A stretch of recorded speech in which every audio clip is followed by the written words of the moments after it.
மத்தேயு 13ஆம் அதிகாரம் 43ஆம் வசனம். மத்தேயு 13:43. Matthew's Gospel chapter 13 and verse 43. அப்பொழுது நீதிமான்கள் தங்கள் பிதாவின் ராஜ்யத்திலே சூரியனைப் போல் பிரகாசிப்பார்கள். கேட்கிறதற்கு காதுள்ளவன் கேட்க கடவன். Then shall the righteous shine forth as the sun in the kingdom of their Father. Who hath ears to hear, let him hear. இயேசு கிறிஸ்து மனுஷாவதாரம் எடுத்த இயேசு என்ற நாமத்தில் பூமியில் 33 வருஷம் ஜீவித்ததாக நமக்கு தெரியும். We know Jesus took the incarnation of man, and in the name of Jesus he lived upon this earth for a period of 33 years. இயேசு கிறிஸ்து என்பவர் தேவாதி தேவன், சிருஷ்டிக்கப்படாத தேவன். Jesus Christ is the God of gods, he is uncreated. ஆமென். தேவன் ஒருவர், தேவனில் 3 ஆளத்துவம். God is one, but God has 3 personalities. 3 தெய்வங்கள் இல்லை. They are not 3 gods. 3 ஆளத்துவம். They are 3 personalities. ஒரு நெருப்பு எடுத்துக் கொள்ளுங்க. Consider a fire. கடைசி அந்த லாஸ்ட் கீழ் பகுதியில ப்ளூ பார்க்கலாம். Blue At the bottom you can find a blue flame. அடுத்த நல்ல ஆரஞ்சு கலர்ல. Above that an orange flame. Red கலர்ல. Above that red flame. அது தீஜ்வால. That is the flame. அதில் ப்ளூவுக்கு தான் அதிகமான சூடு. The blue flame has much heat. தேவனுக்கு மகிமை. Glory be to God. அப்போ ஒரு நெருப்பில் 3 அம்சம். So a fire has 3 aspects. நீ தண்ணி எடுத்துக்கொள்ளுங்க. Take the water. முதல்ல தண்ணி ஒரு water. It is water, liquid water. Liquid லெவலில். Liquid level. அது ஸ்ட்ரீம் ஆயிட்டா அது stream level. When it is boiled, it becomes a stream. அது மேகமாக மாற்றப்படும். It will become a cloud. மறுபடியும் மழை ஆயிட்டு வருது. Again it comes down as rain. தண்ணியோட 3 அம்சம். So 3 aspects to water. அப்போ மேகம், தண்ணீர், ஸ்டீம். Cloud, நீராவி. Cloud, water and stream. இதுபோல எல்லாத்திலும் திருத்துவத்தை நாம் பார்க்கின்றோம். So in everything we can find this மரம் trinity. எடுத்துக்கொள்ளுங்க. Take a tree. மரத்துக்கு வேறு. It has a root. அதனுடைய தடி. It has a stem. மரம் என்ற தடி பகுதி. அதனுடைய இலைகள், கொம்புகள். And then the branches and leaves. மனுஷனை எடுத்துக்கொள்ளுங்க. Consider man. நாமும் திருத்துவம் தான். We are also triune beings. நமக்கு 3 ஆளத்துவம் உண்டு. We have a trinity. ஒன்று நம்முடைய மனது. One is our mind. இரண்டாவது நம்முடைய இருதயம். Second our heart. ஆத்துமா. Or the மூன்றாவது soul. இந்த சரீரம். Thirdly this body. சரீரம் என்று சொல்லும்போது When we speak about the body, அது மெய், வாய், கண், காது, மூக்கு என்ற அம்சம் அடங்கினது. it has the 5 senses to it. அதான் இந்த சரீரம். That is the body. ஆத்மா என்று சொன்னா சுபாவ பகுதி. The soul is the character. சுபாவங்கள், ஆசைகள், பாசங்கள் தெரிந்து கொள்ளுகிற பகுதி. இதெல்லாம் ஆத்மாவிலே பகுதி, இருதய பகுதி. We know that the aspect of the heart or the soul is character, choice, etc. மனது என்று சொல்லும்போது When we speak about the mind, நம்முடைய சிந்தனை, சித்தம், அறிந்து கொள்ளுதல், புரிந்து கொள்ளுதல், தோற்றங்கள், எண்ணங்கள், ஞாபகம், தியானம், தேடுதல், நினைவுகள், இதெல்லாம் தான் மனது. thoughts, imaginations, and seeking, knowledge, everything like this is called the mind. பாருங்களேன், அப்ப 3 பகுதி. So 3 aspects to us. ஒரே ஒரு மனுஷன். But one man. இதே போல தான் தெய்வம். Even so is God. தெய்வம் என்ற ஒரே ஒரு தெய்வம் தான். There is one God. உபாகமம் 6:4 நமக்கு ஒரே ஒரு கர்த்தர் இருக்கிறார். In Deuteronomy 6:4 we read that we have one God. அந்த ஒரு தெய்வத்தில் 3 ஆளத்துவம். But that one God has 3 personalities. அந்த ஆளத்துவம், that personality, தேவன் அநாதி காலங்களுக்கு முன்னமே, before the ages began, அதிலே 2ஆம் ஆளத்துவத்தை அபிஷேகம் செய்தார். The second personality was anointed. அவர் அபிஷேக்தராக காணப்பட்டார். He was seen as the anointed one. பாருங்க, இயேசு பூமிக்கு வருகிறதுக்கு முந்தி அநாதி காலத்துக்கு முன்னே திருத்துவ தேவனாக காணப்பட்டார். Jesus, before he came in human form to this earth, before the ages began, he was seen as the personality in time. இயேசு அபிஷேகம் பண்ணப்பட்டார். He was anointed. எப்போது அபிஷேகம் பண்ணப்பட்டார்? You know when he was anointed? நீதிமொழிகள் 8ஆம் அதிகாரம் 23ஆம் வசனத்தை வாசிக்கும் போது, when we read Proverbs 8 and verse 23, நீதிமொழிகள் 8ஆம் அதிகாரம் 23. Proverbs 8:23. பூமி உண்டாகும் முன்னும் ஆதி முதற்கொண்டும் ஆதி முதற்கொண்ட அநாதியாய் பாத்தீங்களா, அநாதியாய் நான் அபிஷேகம் பண்ணப்பட்டேன். நான் அபிஷேகம் பண்ணப்பட்டேன். I was set up, or I was anointed from everlasting, from the beginning, or ever the earth was. அநாதியில் அவர் அபிஷேகம் பண்ணப்பட்டார். He was anointed from the everlasting. தேவனுக்கு மகிமை. Glory be to God. இயேசு கிறிஸ்து ஞானஸ்நானம் எடுத்து பரிசுத்தாவியானவரை போல இறங்கி வந்து அப்பதான் அபிஷேகம் பண்ணப்பட்டான்னு சொல்றாங்க. இல்ல, அது யோவானுக்கு வெளிப்படுத்தும்படியாக, நான் என்னுடைய குமாரன் யார் என்று நீ விளங்க வேண்டுமானால் நீ ஒருவனுக்கு ஞானஸ்நானம் கொடுப்பாய், அவனோட தலைமையில் பரிசுத்தாவியானவர் புறாவை போல வந்து இறங்கும், அவன் தான் என்னோட நேசகுமாரன். பார்த்துக்கோ. அப்படிதான் அது யோவானுக்கு வெளிப்படும்படிக்கு தான் அப்படி சம்பவித்தது. இயேசு எப்போது அபிஷேகம் பண்ணப்பட்டார்? அநாதி காலங்களுக்கு முன்னமே. Jesus was anointed from the everlasting. அது அநாதி காலம். From the everlasting. ஆதி உண்டு, அநாதி உண்டு. There is a beginning and there is an everlasting time. ஆதியில் தேவன் வானத்தையும் பூமியையும் சிருஷ்டித்தார். In the beginning God created the heaven and the earth. ஒரு சிருஷ்டிப்பினுடைய ஆதி. That denotes the beginning of the creation. அத டெர்மினல் சொல்லுவாங்க. That is a terminal. But train தூத்துக்குடியில் இருந்து புறப்பட்டால் தூத்துக்குடி தான் இந்த ட்ரெயினோட ஆதி. If a train starts from Thoothukudi, the starting terminal is Thoothukudi. தேவனுக்கு மகிமை. Glory be to God. அப்போ அபிஷேகம் பண்ணப்பட்ட இயேசு, so the anointed Jesus, அநாதி தேவன், the everlasting God, திருத்துவ தேவனில் இரண்டாம் ஆளத்துவம், the second personality in the triune Godhead, அநாதி காலத்தில் from everlasting அபிஷேகம் பண்ணப்பட்டார். he was anointed. எதுக்காக அவர் அபிஷேகம் பண்ணப்பட்டார்? Why was he anointed? சிருஷ்டிக்கும்படியாக. In order to create. அவர் தித்துவமாக மாற்றப்பட்டதும் அபிஷேகம் பண்ணப்பட்டதும் சிருஷ்டிப்புக்காக. For him to be anointed as the second person of the triune Godhead was to create. இதெல்லாம் மனுஷனின் நித்திய வாழ்க்கை என்ற புத்தகத்திலே நீங்கள் வாசிக்கலாம். You can read all this in the book which is called the eternal life of man. தேவனுக்கு மகிமை. Glory be to God. அந்த சிருஷ்டிப்பிலே அபிஷேகம் பண்ணப்பட்ட தேவன், அவருடைய பேரு தான் கிறிஸ்து. So in the creation, God who is anointed is called Christ. அபிஷேகம் பண்ணப்பட்ட தேவனுடைய பேரு தான் கிறிஸ்து. The anointed God is named Christ. இதுதான் எபேசியர் 1 அதிகாரம் 4 வசனத்தில் வாசிக்கிறோம். We read about that in Ephesians chapter 1 and verse 4. நாம் அன்பில் பரிசுத்தமுள்ளவரும் குற்றமற்றவருமாய் இருப்பதற்கு உலக தோற்றத்துக்கு முன்னமே கிறிஸ்துவில் நம்மை தெரிந்தெடுத்தார். இயேசுவில் நம்மை தெரிந்தெடுத்தார் என்றல்ல, கிறிஸ்துவில் நம்மை தெரிந்தெடுத்தார். வாசிங்க. According as he has chosen us in Christ Jesus before the foundation of the world. Ephesians 1:4. தமக்கு முன்பாக நாம் அன்பில் பரிசுத்தமுள்ளவர்களும் குற்றமில்லாதவர்களுமாய் இருப்பதற்கு அவர் உலக தோற்றத்துக்கு முன்னே கிறிஸ்துவுக்குள் நம்மை தெரிந்து கொண்டபடியால். என்ன அர்த்தம்? கிறிஸ்து அபிஷேகம் பண்ணப்பட்டவருக்குள்ள. He had chosen us in Christ, that is the anointed one. அபிஷேக்தர். Christ means the anointed one. தேவன் அவரை அபிஷேகம் செய்தார். God anointed him.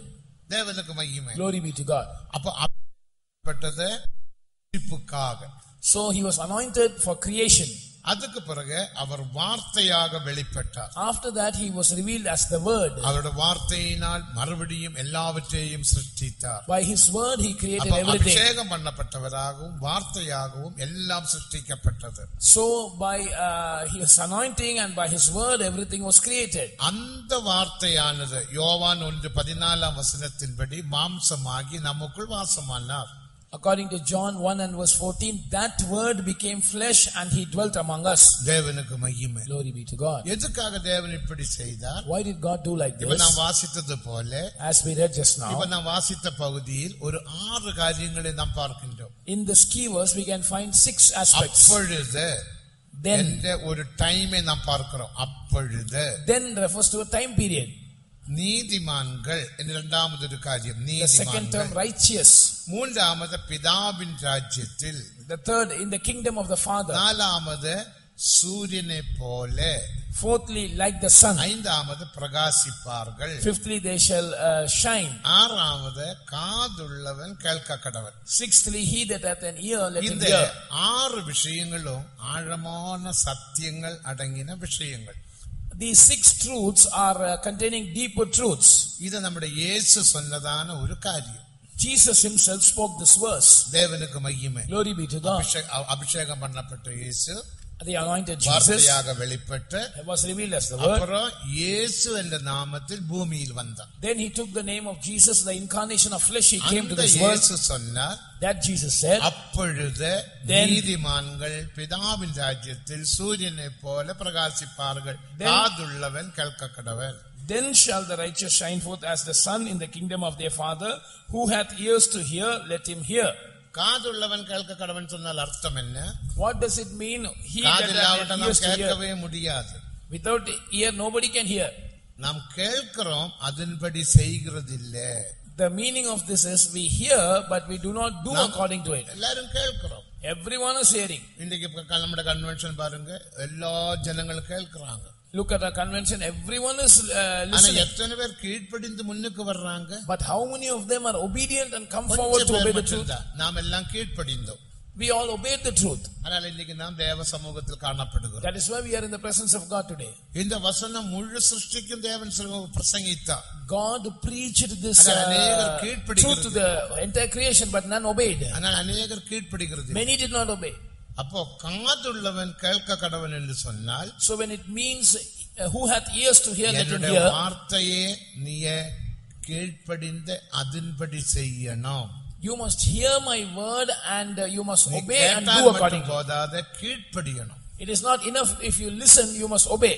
தேவனுக்கு மகிமை. Glory be to God. அதுதான் மத்தேயு 7 அதிகாரம் 24 வசனத்தை நாம் வாசிக்கும் போது, It is about this that we read in Matthew 7:24. என் வார்த்தையின்படி செய்கிறவன் எவனோ அவன் கண்மலையில் கட்டப்பட்ட புத்தியுள்ள மனுஷனுக்கு ஒப்பிடுவன் என்று நாம் வாசிக்கிறோம். Whosoever heareth these sayings of mine and doeth them, I will liken him unto a wise man which hath built his house upon a rock. என் வார்த்தையின்படி செய்கிறவன், Whoever doeth according to my word. கேட்கிறவன் அல்ல. It is not அத he who hears. காதுள்ளவன் கேட்க கடவன் சொன்னால் நீ அதன்படியே ஜீவிக்கணும். Who hath ears, let him hear means you must live according to what you hear. ரோமர் 2 அதிகாரம் 13 வசனத்தை நாம் வாசிக்கும் போது, When we read Romans chapter 2 and verse 13. கேட்கிறதினால் ஒருவனும் நீதிமான்களாக்கப்படுகிறதில்லை. None is made righteous because of hearing. கேட்கிறதினால் ஒருவனும் நீதிமான்களாக்கப்படுகிறதில்லை. None is made righteous because of hearing. அதன்படி செய்கிறவனே நீதிமானாக மாற்றப்படுவான். Only he that does according to what he hears will be made righteous. அதன்படி நாம் செய்ய வேண்டும். So we must do accordingly. இதே காரியத்தை யாக்கோபு 2 அதிகாரத்திலும் வாசிக்கிறோம். We read about the same thing in James chapter 2. கேட்கிறவர் எல்லாரும் நீதிமான்கள், உங்களை வஞ்சிக்கப்படாதிருங்கள். Don't deceive yourselves. நியாயப்பிரமாணத்தை கேட்கிறதினால் மட்டுமல்ல, அதன்படியே நாம் ஜீவிக்க வேண்டும். It is not sufficient to hear the law, but we must live according to the truth. வேதத்தில் பல இடத்தில் வாசிக்கிறோம். We read like this in many places. கேட்கிறது அது ஒரு பகுதி நல்லது தான். It is good to hear, that is a good aspect. அதன்படி செய்ய வேண்டும். But we must do accordingly. அதன்படி செய்கிறவன் தான் தேவராஜ்யத்தில் பிரவேசிப்பான். Only he that does according to what he hears will enter the kingdom of God. தேவன் அதன்படி செய்யாவிட்டால் தேவராஜ்யத்தில் பிரவேசிக்க முடியாது. If one does not do according to the word of God, he cannot enter into the kingdom of God. எசேக்கியேல் 33 அதிகாரம் 31 வசனத்தை நாம் வாசிக்கும் போது, When we read Ezekiel chapter 33 and 1. எசேக்கியேல் 33 31 என்ன வாசிக்கிறோம்? Ezekiel 33:31, what do we read? வழக்கத்தின்படி உன் ஜனங்களைப் போல அவர்கள் என் சமூகத்தில் கூடியிருக்கிறார்கள். As the people come and they sit before thee as my people. அவர்கள் உன்னுடைய வார்த்தையை இன்பமாக கேட்கிறார்கள். And they hear thy words very sweetly. ஆனால் அதன்படி அவர்கள் செய்கிறதில்லை. But they do not do them. பொருளாசையினால் அவருடைய இருதயம் நிரம்பி இருக்கிறது. Their heart is full of covetousness. ஜனங்கள் கூடி வருகிற வழக்கத்தின்படி, ஜனங்கள் கூடி வருகிற வழக்கத்தின்படி உன்னிடத்தில் வந்து உனக்கு முன்பாக என் ஜனங்கள் போல் உட்கார்ந்து உன் வார்த்தைகளை கேட்கிறார்கள். ஆனாலும் அவர்கள் அவைகளின்படி செய்கிறதில்லை. அவர்களின்படி செய்கிறதில்லை. அவர்கள் தங்கள் வாயினாலே இன்பமாய் பேசுகிறார்கள். வாயினால் இன்பமாக பேசுவார்கள். They will speak much lovable word. நல்ல பாட்டு, நல்ல எழுப்புதல், நல்ல பிரசங்கம், வாயினால் இன்பமாக பேசுவாங்க. அதுக்கொன்னும் ஒரு குறை இல்லை. Good song, good anointing, good message. அதன்படி செய்கிறதில்லை. But they do not do accordingly. தேவனுக்கு மகிமை. Glory be to God. ஆகையால் தேவஜனமே நாம் அதன்படி செய்ய வேண்டும். So people of God, we must do accordingly. அதன்படி செய்கிறவங்க தான் சியோனும் எருசலேமும். So those who do according to the truth will become sign in New ஆகையால் Jerusalem. தேவனுடைய வார்த்தையின்படி உபதேசத்தின்படி நாம் ஜீவிப்போமாக. So let us live according to the word of God, according to the doctrine. இப்ப நானே பிரசங்கம் பண்றேன். I preach. அதனால் பிரயோஜனம் இல்ல. Because of that there is no use. அதன்படி நானே ஜீவிக்க வேண்டும். I must live according to what I preach. நீங்க இப்ப கேக்குறீங்க. You are listening. நல்ல காரியம். Good. ஆனா அதன்படி நீ ஜீவிக்காவிட்டால் பிரயோஜனம் இல்ல. But if you do not live according to what you hear, that no use. கேட்க கடவன் என்று இயேசு சொன்னதனோட கருத்து. That is why Jesus said, who hath ears to hear, let him hear. ஆகையால் நாம் வேத வசனத்தை கேட்கிறது மட்டுமல்ல, அதன்படி ஜீவிக்க கிருபை தரும்படியாக கரங்களை உயர்த்தி ஸ்தோத்திரம் பண்ணுங்க. சோத்ரம் சோத்ரம் சோத்ரம் சோத்ரம் சோத்ரம் சோத்ரம் சோத்ரம் சோத்ரம் சோத்ரம். ஆமென். இனி அந்த வசனத்தில் ஒரு காலம் சொல்லப்பட்டிருக்கிறது, ஒரு டைம், ஒரு சமயம். Then this verse speaks about a particular time. எப்பொழுது என்ற ஒரு வார்த்தையை நாம் பார்க்கிறோம். We read about a phrase then. எப்பொழுது? When. இது இயேசு சொல்லுகிறார், அப்பொழுது நீதிமான்கள் பிதாவின் ராஜ்யத்தில் சூரியனைப் போல பிரகாசிப்பார்கள். Jesus says, then shall the righteous shine forth as the sun in the kingdom of their Father. 1000 வருடம் அரசாட்சிக்கு பிறகு, after the millennial reign, ஒரு யுத்தம் நடைபெறும். there will be a war. அந்த யுத்தத்தின் பேர் தான் கோக் மாகோக் யுத்தம். That war is called Gog and Magog war. அப்போது பிசாசு 1000 வருடத்துக்கு அகாத பாதாளத்தில் பூட்டி வைப்பார். In the millennial reign, the devil will be locked up in the bottomless pit. திறந்து விடும். Then he will be loosened from there. வெளிப்படுத்தினால் 20ஆம் அதிகாரம் 1-2 வசனங்களில் வாசிக்கிறோம். We read about that in Revelation chapter 20, the first 2 verses. அவன் என்ன செய்வான்? What will he do? அநேக ஜாதிகளை அவன் பக்கமாக இழுப்பான். He will draw many nations towards himself. அவர்கள் 1000 வருஷாட்சியில் இருந்தாலும் கூட, though they were a part of the millennial reign, அவருடைய இருதயம் தேவனுக்கு நேராக திருப்பவில்லை, ரட்சிக்கப்படவில்லை. Their hearts were not turned towards God, they were not saved. அவர்கள் பிசாசினுடைய பட்சமாக மாற்றப்படுவார்கள். After the millennial reign, they will turn towards the side of the devil. எருசலேமுக்கு விரோதமாக யுத்தம் உண்டாகும். Then there will be a war against Jerusalem. இந்த யுத்தத்தினுடைய பேர் தான் கோக் மாகோக் யுத்தம். This war is called Gog and Magog war. இது வெளிப்படுத்தினால் 21ஆம் அதிகாரம் 11ஆம் வசனத்தில் வாசிக்கிறோம். We read about that in Revelation chapter 21 and verse 11. அந்த யுத்தத்துக்கு பிறகு, after that war, இந்த வானமும் பூமியும் நெருப்பினால் தேவன் எரித்து சாம்பலாக்குவார். the Lord will burn to ashes this earth and heaven with a fire. இப்ப காணப்படுகிற இந்த வானமும், the heaven which we see now, வானம் என்று சொன்னால் ஆகாய விரிவு. the heaven means the firmament. இந்த பூமியும், this earth, பூமியில் உள்ள எல்லாம் நெருப்பினால் எரிந்து சாம்பலாய்விடும். and everything that is in the earth will be burnt to ashes by the fire. தேவனுக்கு மகிமை. Glory be to God. இது நாம் 2 பேதுரு 3ஆம் அதிகாரம் 10-11 வசனங்களில் வாசிக்கிறோம். We read about that in 2 Peter chapter 3 அதுக்கு verses தான் 10 and 11. பலவிதமான மூல பொருட்கள் கண்டுபிடிக்கப்பட்டிருக்கிறது. That is why many elements have been discovered. தேவனுக்கு மகிமை. Glory be to God. இதுவரைக்கும் 110 மூல பொருட்கள் கண்டுபிடிக்கப்பட்டிருக்கிறது. Till now 110 elements have been discovered. அதில் 6-7 மூல பொருட்கள் மட்டும்தான் இப்போது நடைமுறையில் வந்துவிட்டது. Only 6 or 7 elements are being used. அதில் ஒன்றுதான் ஹைட்ரஜன். One is hydrogen. இப்ப ஒன்றுதான் uranium. Another thing is uranium. தேவனுக்கு மகிமை. Glory be to God. யுரேனியத்தினால் தேசம் முழுவதும் எரிந்து சாம்பலாய்விடும். When this uranium is used, it can burn the whole ஒரு country. சயின்டிஸ்ட் எழுதி இருக்கிறார், A scientist has written, யுரேனியத்தினால் செய்யப்பட்டதான அநேக வெடி பாம்புகள் நம்முடைய முழு உலகத்திலும் உண்டு. many nations have stored uranium bombs. 13 முறை இந்த பூமியை எரிக்கக்கூடிய யுரேனியம் இன்றைக்கு எல்லா இடங்களிலும் காணப்படுகிறது. The quantity of uranium found in the world today is able to burn the whole earth 13 times. ஒரு முறை அல்ல, 13 முறை எரிக்கக்கூடிய யுரேனியம் இன்றைக்கு முழு தேசத்திலும் உண்டு. Everywhere the people have stocked up uranium, and that is enough to burn this whole earth not once but 13 times. படிப்பறிவில்லாத பேதுரு மூலமாக தேவாவியானவர் சொன்னார். The Spirit of God revealed this through the illiterate Peter. எல்லாம் வெந்து உருகிவிடும். Everything will burn and melt. தேவனுக்கு மகிமை. Glory be to அதுக்கு God. பிறகு வெள்ள சிங்காசன நியாய தீர்ப்பு உண்டாகும். After that, the white throne judgment will happen. இதுதான் 6-7 உயிர்ப்பு. The sixth and the seventh order of resurrection will take place there. தேவனுக்கு மகிமை. Glory be to God. நீதிமான்களும் பாவிகளும் உயிரோடு எழும்புவார்கள். During the white throne judgment, the righteous and the sinners will arise. 5 விதமான உயிர்ப்பு முடிந்தது. Before that, the 5 orders of resurrection are already over. 1000 வருடம் அரசாட்சிக்கு முன்பே 5 வரிசைகள். 5 orders of resurrection will take place before the millennial reign. முதலாவது இயேசு கிறிஸ்து உயிர்த்தெழுந்தார். First order of resurrection was Jesus. இரண்டாவது கிறிஸ்துவினுடையவர்கள், அதாவது அவருடைய மனவாட்டி கர்த்தருடைய எக்காள சத்தம் கேட்கும்போது உயிரோடு எழும்புவார்கள். The second order is reserved for the bride of Christ. When they hear the trumpet during the rapture, they will be resurrected. மூன்றாவது உபத்திரவ காலத்தின் முதல் பகுதியில் கைவிடப்பட்ட சபையில் ஒரு கூட்டம் பரிசுத்தவான்கள் இரத்த சாட்சியாக மரித்த உயிரோட எழும்புவார்கள். The third order of resurrection is for a group of people who are left behind but they die as martyrs and they will be resurrected. நாலாவது ஏனோக்கும் ஏலியாவும் உயிரோட எழும்புவார்கள். Fourthly, Enoch and Elijah will be killed and resurrected.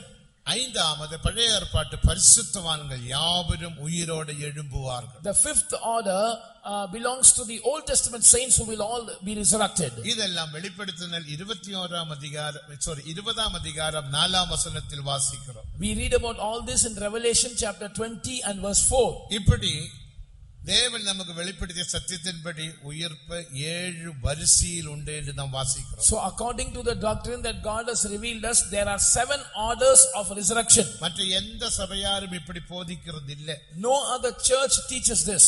ஆகையால் சத்தியத்தை நாம் உள்ளது போல படிக்க வேண்டும். So we must study the truth as it is. சத்தியத்தை நீங்கள் அறிந்தால் சத்தியம் உங்களை விடுதலையாக்கும். If you will know the truth will set you free. இதெல்லாம் சண்டே ஸ்கூலில் நாம் சொல்லிக் கொடுக்கிற பாடங்கள். These are also taught in our Sunday school. சில டீச்சர்ஸ் சொல்லிக் கொடுக்கறாங்க. Some teachers also teach. ஆனா அதே டீச்சர்ட்ட கேட்டா அதுக்கு ஒண்ணும் தெரியாது. But if you ask the teacher, tell the 7 orders of resurrection, they will not know. சொல்லிக் கொடுத்தாங்க 7 உயிர்ப்புண்டு. One teacher taught the 7 orders of resurrection. நானும் காதுல கேட்டேன். I was also listening. நான் தெலப்ப விசிட் பண்ணேன் இந்த சண்டே ஸ்கூல் எல்லாம். I will visit the Sunday school often. யாரும் போய் உட்கார மாட்டேன், சும்மா நடப்பேன்.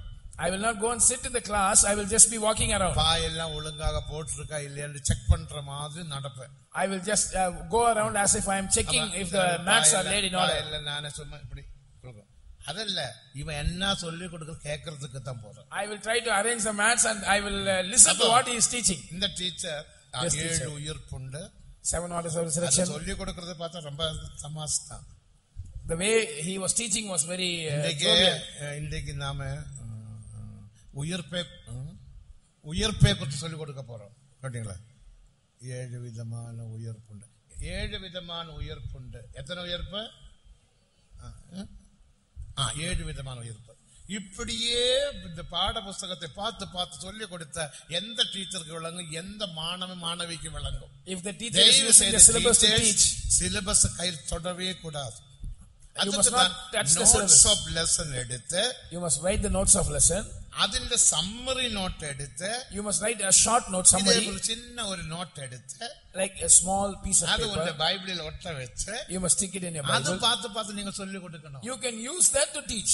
உங்கள்ட்ட பிள்ளைகளை ஒரு செமி சர்க்கிள் மாதிரி உட்கார வைக்கணும். You must make your children to be seated in a semicircle. எல்லா பிள்ளைகளோட முகத்தை பார்த்து நீங்க சொல்லி கொடுக்கணும். You must look at the face of the children and teach. பிள்ளைகளோட முகம் உங்களோட முகத்தில் இருக்கணும். The face of the children must be upon your face. அப்ப நீங்க வேற எங்கயாவது பார்த்தா அவன் வேற எங்கயாவது பார்ப்பான். If you look somewhere and teach, he will look somewhere. தேவனுக்கு மகிமை. இந்த டீச்சர் சொல்லி கொடுத்தாங்க 7 உயிர்ப்பு. This teacher was teaching the 7 orders of resurrection. Everything was over. அன்னைக்கு பிரசங்கத்தில் நானும் சொன்னேன். During the message I also said. அதுவும் அவர் கேட்டாரு. He also listened. அது நோட்ஸ் எல்லாம் எழுதி எடுத்தாரு. He also was writing the notes. எல்லாம் முடிச்சு. Everything was over. நான் உட்கார்ந்துட்டு இருக்கும்போது இவர் வந்தாரு. Then when I was seated, he came. எத்தனை உயிர்ப்பு இருக்கு? I asked him, how many orders of resurrection? Pastor, 2 3 தெரியாது pastor. I think 2 or 3, not sure, pastor. தேவனுக்கு மகிமை. Glory be to God. ஆமா பாஸ்டர் 7 உயிர்ப்பு. I said, is it not 7? Yes, yes, yes. எந்த உயிர்ப்பில் உயிரோடு எழும்ப போறோம்? Which order are you going to be resurrected? தெரியாது pastor. I don't know, pastor. Sunday school teacher தான். He was a Sunday school teacher. தேவனுக்கு மகிமை. Glory be to God. இப்படி நாம் பிள்ளைகளுக்கு சொல்லி கொடுக்க கூடாது. You must not teach the children like this. சரியாக சத்தியத்தை நன்றாக படிக்க வேண்டும். The teachers must study the truth well. விசுவாசிகள் சத்தியத்தை படிக்க வேண்டும். The believers must study the truth. சத்தியத்தையும் அறிவீர்கள், சத்தியம் உங்களை விடுதலையாக்கும். Ye shall know the truth and the truth shall set you free. எந்த மனுஷனும் நம்மை விடுதலையாக்குறது இல்ல. No man can set us free. அப்போ எந்த சபையாரும் இப்படி போதிக்கிறது இல்ல. No church will teach like this. ஆனால் அவங்க சொல்றாங்க இதெல்லாம் துருபதேசம் என்று. But when we teach, they say this is erroneous doctrine. நாம் போதிக்கிறதுக்கு எல்லாம் ஆதாரத்துடன் தான் போதிக்கிறோம். Whatever we teach, it is based on the scripture. നിങ്ങളുടെ സൺഡേ സ്കൂൾ സിലബസിൽ എല്ലാവർക്കും വസനം ഇല്ലയാ? Is there not a verse for everything that you teach in the Sunday school? There is a verse to substantiate. നമ്മുടെ syllabus பெரிய ஒரு புத்தகம். Our syllabus is a great book. தேவனுக்கு மகிமை. Glory be to God. தேவன் நமக்கு பரிசுத்தவான்கள் மூலமாக அந்த சிலபஸ் தந்ததுக்காக கரங்களை உயர்த்தி ஸ்தோத்திரம் பண்ணுவோம். ஸ்தோத்திரம் ஸ்தோத்திரம் ஸ்தோத்திரம் ஸ்தோத்திரம் ஸ்தோத்திரம் ஸ்தோத்திரம் ஸ்தோத்திரம் ஸ்தோத்திரம் ஸ்தோத்திரம். பாஸ்டர் ஏசி தோமஸ் சொல்லுவார். Pastor A.C. Thomas would say, நமக்கு பைபிள் காலேஜ் இல்ல. we don't have any Bible college. நமக்கு தேவை இல்லை. We need not have it. ஆனா சண்டே ஸ்கூல் நம்மட Bible college. But Sunday school is our Bible college. Sunday school Bible college. Sunday school is our Bible college. நம்முடைய syllabus. Our syllabus. எவ்வளவு அருமையான syllabus. What a beautiful syllabus. அதனால நீங்க Sunday school சொல்லி கொடுக்கிற பிள்ளைகளுக்கு when you teach the children the Sunday ஒரு school, நாள் உபவாசம் எடுத்து you must take one day fasting. நல்ல notes of lesson எழுதி, you must write the notes of lesson. summary note எடுத்து, you must make a short note, a summary. அது உங்க மைண்டில் ஏற்றி, you must try to remember it by heart. பிள்ளைகளோட முகத்தை பார்த்து நீங்கள் சொல்லி கொடுக்கணும். you must look at the face of the children and teach. அந்த பிள்ளைகளுக்கு அதெல்லாம் விளங்கணும். The children must understand that. அப்போதுதான் அந்த பிள்ளைகளும் நீங்களும் அந்த சத்தியத்தின்படி ஜீவிக்க முடியும். only then the children and you can live according to the truth. அப்போ உயிர்ப்பு 1000 வருடம் அரசாட்சிக்கு முந்தி 5 விதமான உயிர்ப்பு. So before the millennial reign, 5 orders of resurrection will take place. அரசாட்சிக்கு பிறகு 2 உயிர்ப்பு. After the millennial reign, 2 orders of resurrection will take place. இதற்கு 7 வரிசைகள் அவனவன் தன் வரிசையில் என்று பரிசுத்த பவுல் சொன்னார். Saint Paul said about this that every man will be resurrected after his own order. ஒவ்வொரு உயிர்ப்புக்கும் வரிசை என்று சொல்லப்பட்டிருக்கிறது. Every resurrection is called an order. அவனவன் தன் வரிசையில் உயிர்ப்பிக்கப்படுவான். 1 கொரிந்தியர் 15ஆம் அதிகாரம் 24ஆம் வசனம் படிங்க. Read 1 Corinthians 5:24. It says every man will be resurrected in his own order. அவனவன் தன் வரிசையிலே அவனவன் தன் வரிசையிலே உயிர்ப்பிக்கப்படுவான். Every man will be resurrected in his own order. இயேசு அவருக்கு ஒரு வரிசை. Jesus had an order of resurrection. இயேசு மரித்தார், அடக்கம் பண்ணப்பட்டார், 3ஆம் நாளில் உயிர்த்தெழுந்தார். Jesus died, was buried, and he was resurrected on the 3rd day. எனக்காக உங்களுக்காக சபைக்காக பிதாவின் வலது பார்சத்தில் பரிந்து பேசிக் கொண்டிருக்கிறார். Now he is interceding for me, you, that is the church, on the right hand of the Father. அதுதான் எபிரேயர் 7ஆம் அதிகாரம் 25ஆம் வசனம். That is Hebrews chapter 7 and verse 25. அதான் நம்முடைய தைரியம். That is our boldness. எந்த இயேசு எனக்காக பிதாவின் வலது பார்சத்தில் பரிந்து பேசுகிறார். My Jesus is interceding for me on the right hand of the Father. எதுக்காக பரிந்து பேசுகிறார்? Why is he interceding? மகா பரிசுத்த விசுவாசத்தில் ஜீவித்த, for me to live in the most holy faith, இந்த விசுவாசத்துக்கு விரோதமாக வருகிற எல்லா போராட்டங்களையும் ஜெயித்த, for me to overcome every struggle that comes against this faith, நான் ஒரு ஜெயாளியாக மாற்றப்படும்படியாக, for me to be made an overcomer, முற்றிலும் பூர்ணனாக மாறும்படியாக, for me to become perfect, என்னுடைய இயேசு எனக்காக பேசுகிறார் என்று எபிரேயர் 7ஆம் அதிகாரம் 25ஆம் வசனத்தை படிச்சு பாருங்க. My Jesus is interceding on my behalf. Hebrews 7:25. மேலும் தமது மூலமாய் தேவனிடத்தில்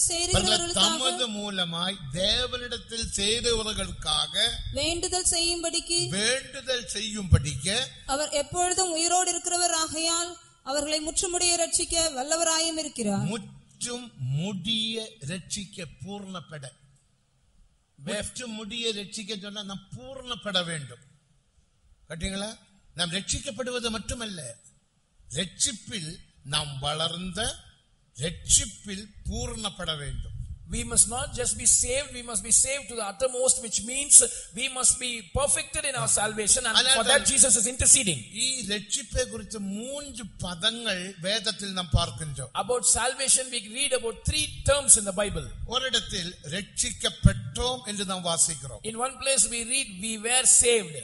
இனி ஒரு இடத்தில் ரட்சிக்கப்படுகிறோம் என்று வாசிக்கிறோம். In another place we read we are saved. இனி ஒரு இடத்தில் ரட்சிக்கப்படுவோம் என்று வாசிக்கிறோம். In a third place we read we will be saved. இதன் அர்த்தங்கள் என்ன? What is the meaning of this? ரட்சிக்கப்பட்டோம், We were saved. ரட்சிக்கப்படுகிறோம், We are saved. இனி ரட்சிக்கப்படுவோம். In the future we will be saved. மூன்று கருத்து தான். It refers to three different meanings. முதலாவது ரட்சிக்கப்பட்டோம்.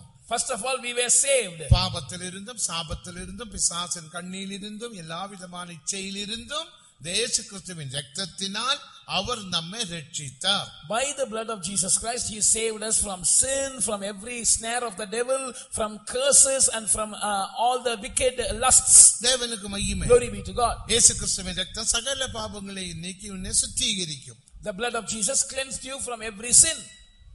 அப்படி ரட்சிக்கப்பட்டவர் Those who were saved like that, ரட்சிக்கப்பட்டு கொண்டே இருக்க வேண்டும். they must be saved continuously. உங்கள் ரட்சிப்பு பூர்ணமாகும்படிக்கு பயத்துடன் நடுக்கத்துடன் வளருங்கள் என்று பிலிப்பியர் 2 அதிகாரம் 12 வசனத்தில் வாசிக்கிறோம். Philippians 2:14 says that you must labor in the fear of God so that your salvation might be perfected. அப்போ நீ சொல்ல, நான் ரட்சிக்கப்பட்டேன், You will say, I am already saved. இனி எனக்கு வளர்ச்சி ஒன்றும் தேவையில்லை. I need not grow. இல்ல, நீ பாவத்திலிருந்து விடுதலையை பெற்றாய். You were saved from, you were delivered from sin. நீ அடிமைத்தனத்திலிருந்து விடுதலையை பெற்றாய். You were delivered from bondage. அந்தகாரத்திலிருந்து விடுதலையை பெற்றாய். You were delivered from darkness. ஆச்சரியமான ஒளியில் நீ வந்திருக்கிறாய். Now you have come into this marvelous இனி light. நீ வளர வேண்டும். You must grow in this. ரட்சிப்பில் வளர வேண்டும். You must grow in the நீ salvation. ரட்சிக்கப்பட வேண்டும். You must be saved in the present.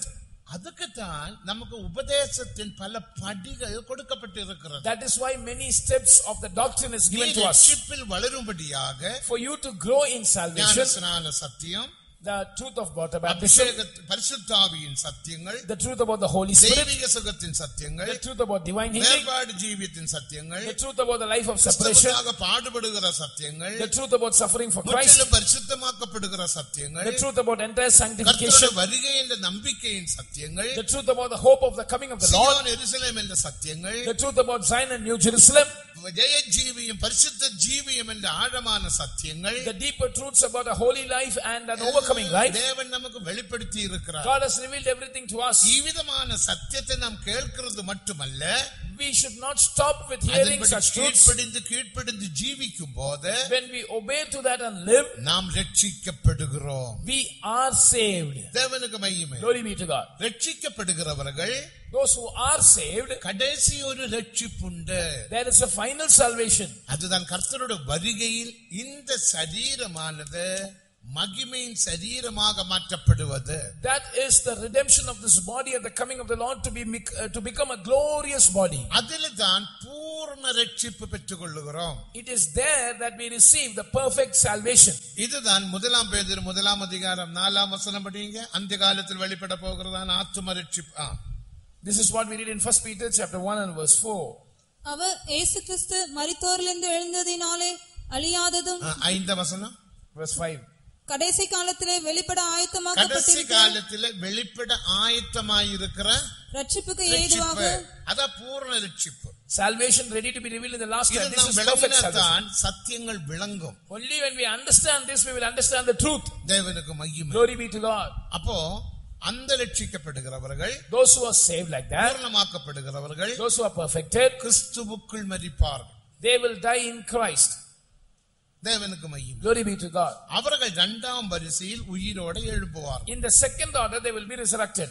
ஆனால் சிலர் கைவிடப்படுவார்கள். But some of them will be forsaken. ஆனால் தான் சபையில் 3 குரூப் உண்டு என்று வேதம் சொல்லுகிறது. That is why the Bible tells us that there are 3 groups in the church.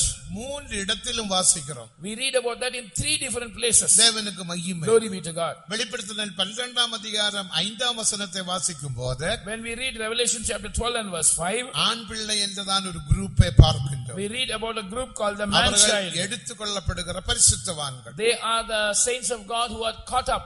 இனியும் அதே அதிகாரம் 17ஆம் வசனத்தை வாசிக்கும் போது, Revelation 12:17 we read, கடைசி பகுதியில் in the final portion, சந்ததியின் மற்றவர்கள் என்று ஒரு குரூப்பை பார்க்கலாம். மற்றவர்கள், with the remnant of the seed.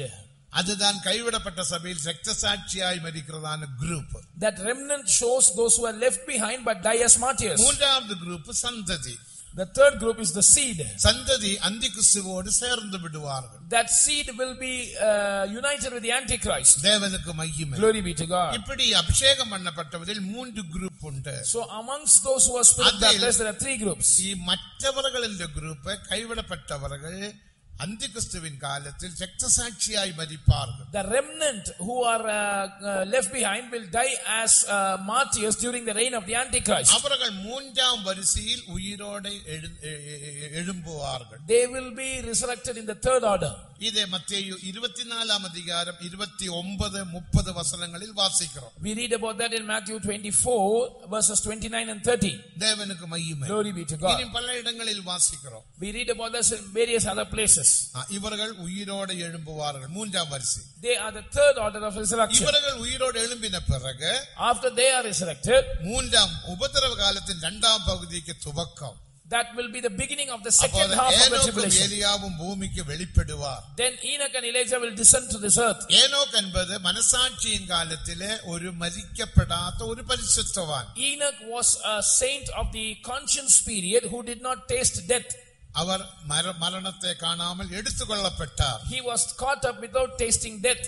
அவர் தேவனோடு சஞ்சரித்தார். He walked with God. அவர் தேவன் அவரை எடுத்ததினால் அவர் காணாமல் போய்விட்டார். Because God took him away, he was not seen. அவர் இப்போதும் உயிரோடு இருக்கிறார். Even now he is alive. இனி நியாயப்பிரமாண காலத்தில் in the law period, ஏலியா என்ற ஒரு தீர்க்கதரிசி, a prophet called Elijah, அவர் ஊழியம் செய்து கொண்டிருக்கும் போது when he was ministering, எலிசாவை விட்டு அவரும் வானத்திலே ரதங்களிலூടെ எடுத்துக்கொள்ளப்பட்டார். he was caught up in the chariots of fire from Elisha to heaven. இவர் ரெண்டு பேரும் மரிக்கவில்லை. Both of them did not die. ரெண்டு பேருக்கும் அடக்காராதனை நடக்கவில்லை. No burial service for the two persons. தேவனுக்கு மகிமை. Glory be to God. இப்போதும் அவர் மாம்ச சரீரத்தில் காணப்படுகிறார்கள். Even now they are seen in a body of flesh. தேவன் அவர்களுக்காக கொடுக்கப்பட்ட இடத்தில் பத்திரமாக அவர் காணப்படுகிறார்கள். God has secured them in some place allotted for them. மேன்மையான நோக்கத்துக்காக தேவன் வைத்திருக்கிறார். God has kept them for a better purpose. அவர்கள் உபத்திரவ காலத்தில் இரண்டாம் பகுதியில் சுவிசேஷத்தை அறிவிக்கும்படியாக இஸ்ரவேல் மக்களோட உதவிக்காக பூமிக்கு மறுபடியும் வருவார்கள். During the great tribulation or the second half of the tribulation, they will come to the help of the Israelites in order to declare the gospel to them. இவர்களை தான் வெளிப்படுத்தினர் 11ஆம் அதிகாரத்தில் ரெண்டு சாட்சிகள் என்று நாம் வாசிக்கிறோம். We read about them in Revelation chapter 11 that they are the two testimonies or witnesses. அவர்கள் 3.5 வருஷம் ஊழியம் செய்து they will serve God for 3.5 years. சாட்சியாக மரிப்பார்கள். They will die as a martyr. அவர்கள் அடக்கம் செய்ய மாட்டார்கள். They will not be buried. மூன்றாம் நாளில் on the third day, இங்கே ஏறி வாருங்கள் என்று சத்தம் கேட்கும்போது they will hear a voice, come up hither. அப்படியே ஏறி போவார்கள். They will arise and go. இதுதான் 4ஆம் வரிசை. This is the fourth order. இனி 5ஆம் வரிசையிலே in the fifth order, பழைய ஏற்பாட்டில் உள்ள எல்லா பரிசுத்தவான்களும் உயிரோடு எழும்புவார்கள். all the Old Testament saints will be resurrected. தேவனுக்கு மகிமை. Glory be to God. Abraham உயிரோடு எழும்புவார். Abraham will rise. ஏனோக் எழும்புவார். மற்றுள்ள எல்லா பரிசுத்தவான்களும் எழும்புவார். all the other Old Testament saints will arise. எழும்புவார். Moses will arise. இவர்கள் எல்லாம் 5ஆம் வரிசை. they are the fifth order. இந்த 5 வரிசை சேர்ந்த 1000 வருஷ ஆட்சியில் ராஜாக்களாக பிரபுக்களாக ஆளுகை செய்வார்கள்.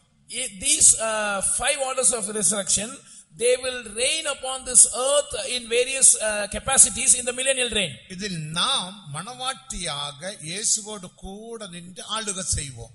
We will be seen as the bride of Christ and we will reign with Christ. நம்மில் இருந்து தான் அதிகாரங்களும் எல்லாம் புறப்படும். Law and authority will proceed from us. எசேயா 2ஆம் அதிகாரம் 2ஆம் வசனத்துக்கு கீழே வாசிக்கிறோம். சீயோனில் இருந்து நியாயமும் எருசலேமில் இருந்து பிரமாணங்களும் புறப்படும் என்று வாசிக்கிறோம். We read about that in Isaiah chapter 2 verses 2 onwards, that the word of God shall proceed from law shall proceed from Zion and the word of God from Jerusalem. நியாயங்களும் பிரமாணங்களும் புறப்படும். The law and the authority will proceed from us. தேவனுக்கு மகிமை. Glory be to God. இவ்விதமாக 1000 வருஷ ஆட்சிக்கு பிறகு after the millennial reign, வானமும் பூமியும் நெருப்பினால் எரிப்பார். the heaven and earth will be burnt with fire. தேவனுக்கு மகிமை. Glory be to God. சாத்தானை திறந்து விட்டு ஹர்மகதோன் யுத்தத்தில் அந்த யுத்தம் செய்த then in the Satan will be loosened and the Gog and Magog war will take அவனே place. நித்திய சாத்தானே நித்திய நரகத்துக்கு தள்ளி போடுவான். After which Satan will be cast into the lake of fire. தேவனுக்கு மகிமை. Glory be to God. அங்க ஏற்கனவே 2 பேர் போய் இருக்கிறார்கள். Already 2 people are there in the lake of fire. நித்திய நரகம் இனி வெளிப்பட போகிற நரகம். The eternal hell is going to be revealed only hereafter. அந்த நரகம் இன்னும் வெளிப்படவில்லை. That is not revealed yet. இப்போது வெளிப்பட்ட நரகம் Now the hell which is அது existing, பூமிக்கு அடியில் காணப்படுகிறதான இடம். it is a place under the earth. அதில் 3 இடங்களை நாம் பார்க்கின்றோம். We can find 3 layers there. ஒன்று பாதாளம், One is called hell. இரண்டாவது புறம்பான இருள், Second is the outer darkness. அகாத பாதாளம். Third is the bottomless pit. தேவனுக்கு மகிமை. Glory be to God. இது 3 மாற்றப்படும். All these 3 will be changed. எபிரேய பாஷையில் பாதாளத்துக்கு ஹேடிஸ் என்றும் புறம்பான இருளுக்கு டார்டரஸ் என்றும் அகாத பாதாளத்துக்கு அப்சோஸ் என்றும் பெயர் கொடுக்கப்பட்டிருக்கிறது. In the original tongue, the name for hell is Hades, and the name for the outer darkness is Tartarus, and the name for the bottomless pit is Abyss. இதெல்லாம் மாற்றப்பட்ட But all this will be changed. நித்திய நரகம் வெளிப்படும்.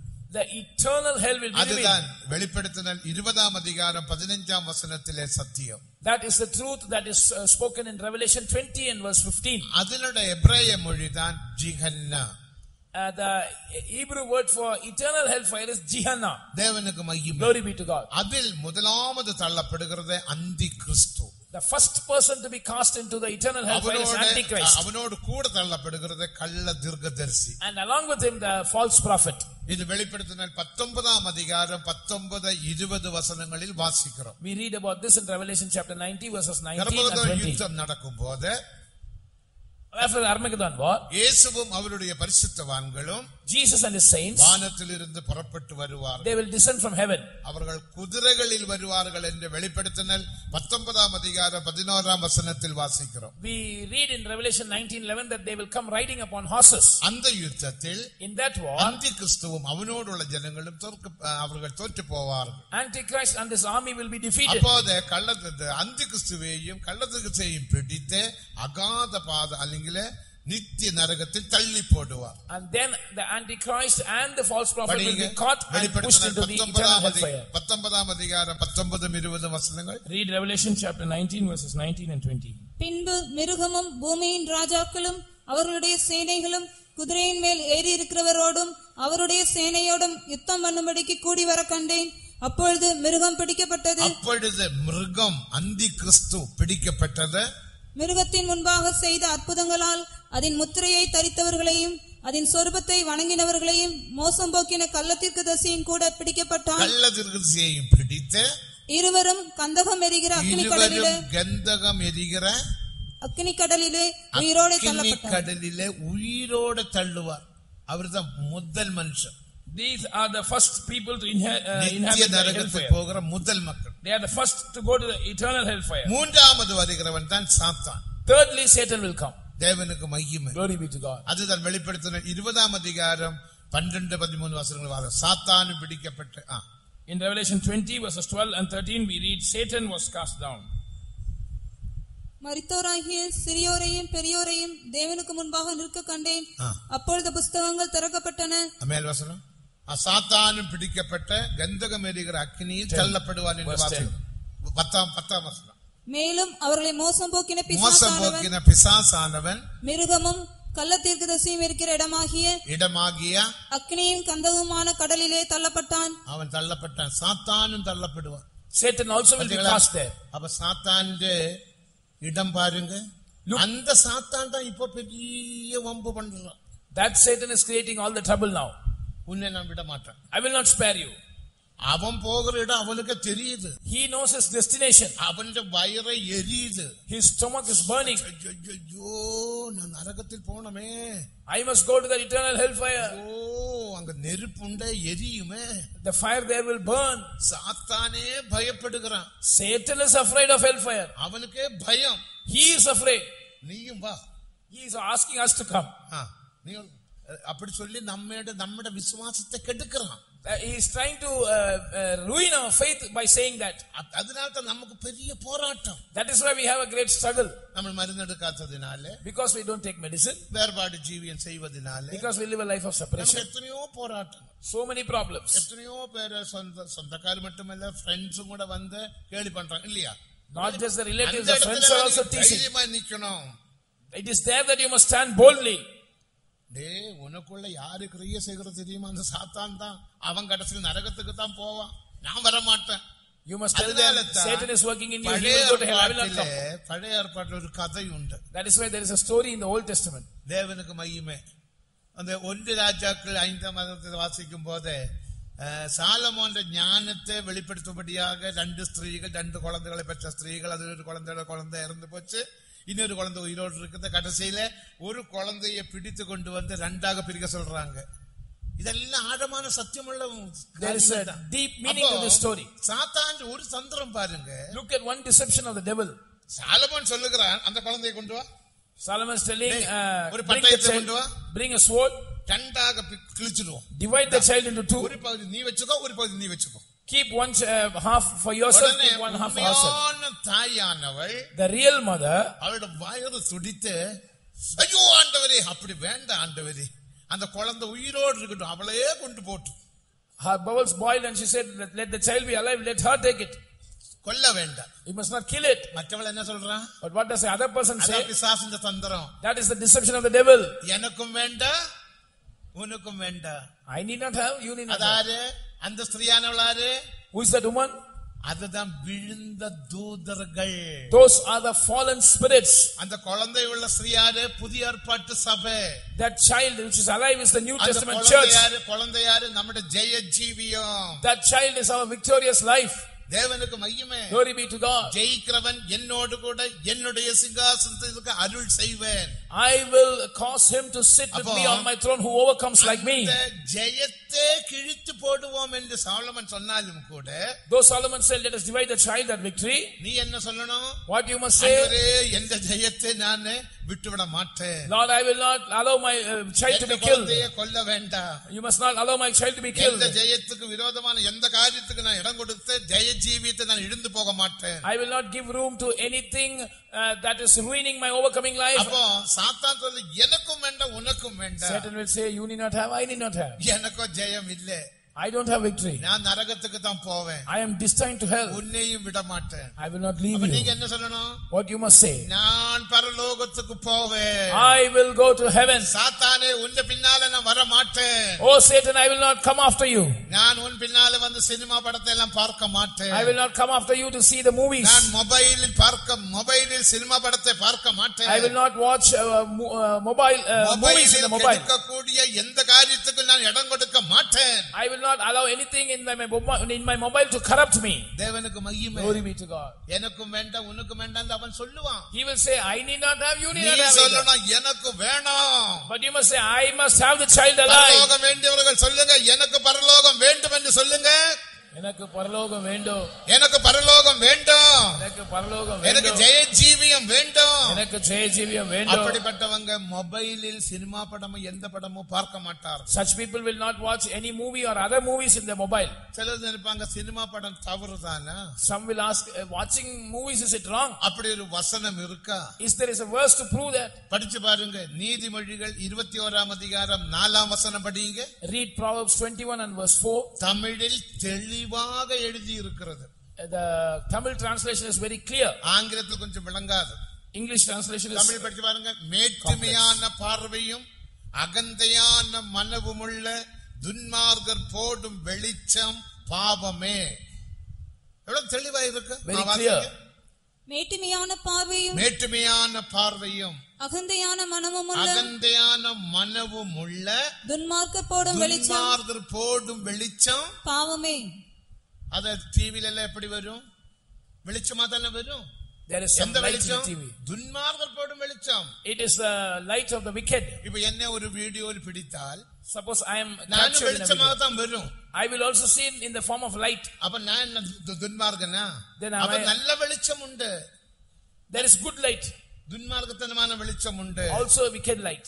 அத cinema படங்கள். Those are the மேட்டுமையான பார்வையும் high look, அகந்தையான மனமுமுள்ள, a proud heart, துன்மார்க்கர் போடும் வெளிச்சம் பாவமே. and the wicked which shows this light is sin. பார்க்க கூடாது. So we must not watch movies. உங்க டிவியில அல்ல, உங்க மொபைல்ல, உங்க கம்ப்யூட்டர்ல, எந்தெந்த பொருட்களிலூടെ அந்த படத்தை நீங்கள் பார்த்த உங்க ஜெய ஜீவியத்தை கெடுக்காது.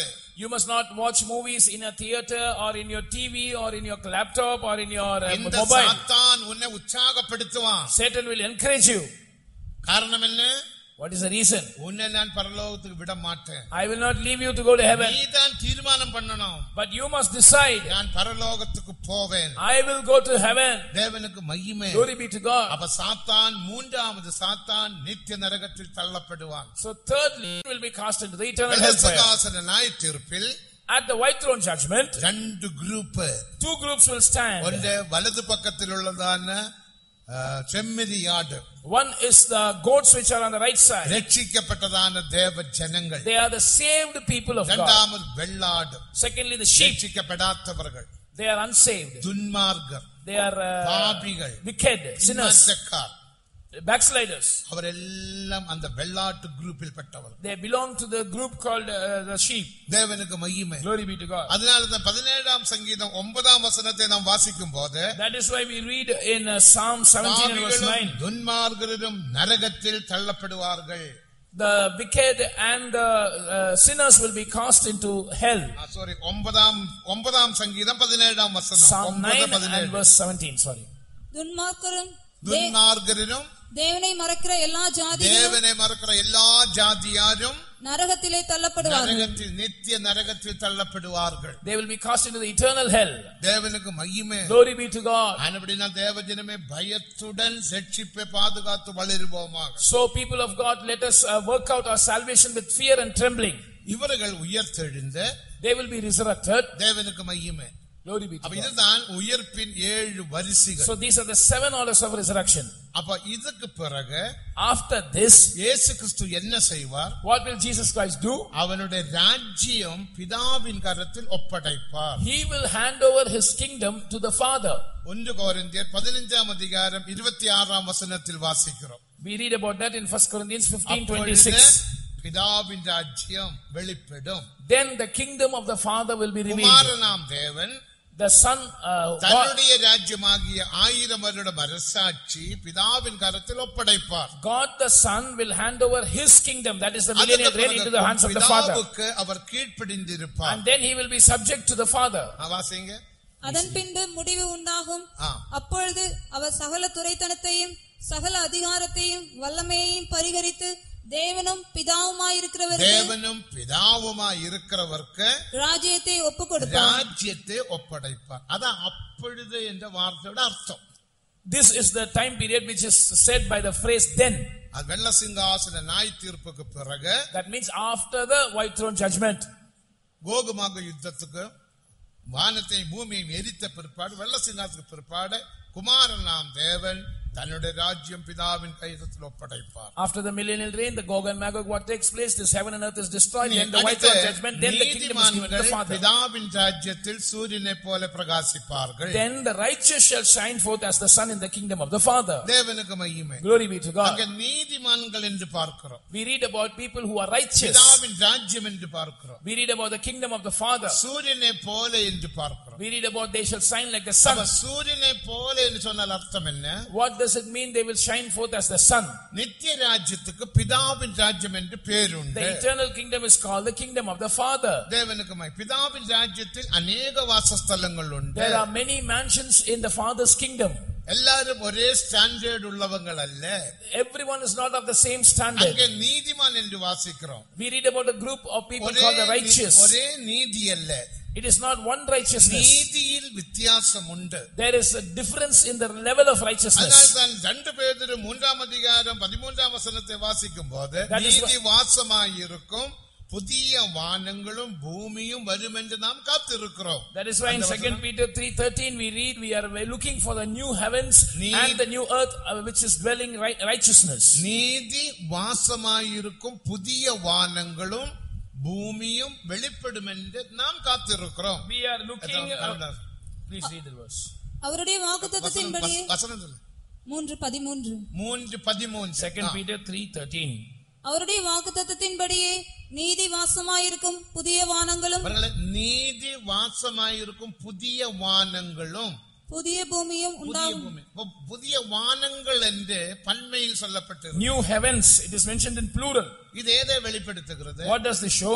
இது பிதாவின் ராஜ்யத்திலே பல வாசஸ்தலங்கள். There are many habitations in the Father's kingdom. வானங்கள் என்று சொல்லும்போது when we say heavens, அது புதிய எருசலேம் சீயோனும் பின்ன புதிய வானத்தையும் வெளிப்படுத்துகிறது. it shows first of all Zion and New Jerusalem and then the new heaven.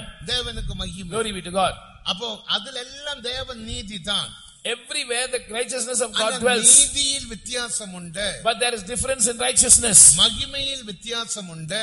There is difference in glory. தேவனுக்கு மகிமை. Glory be to God. இப்போ நீங்க கரண்ட் எடுத்துக்கொள்ளுங்க. Look at the current.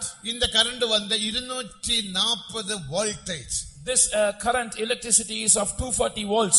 தேவனுக்கு மகிமை. Glory be to God. 230 240 voltage தான் India voltage current.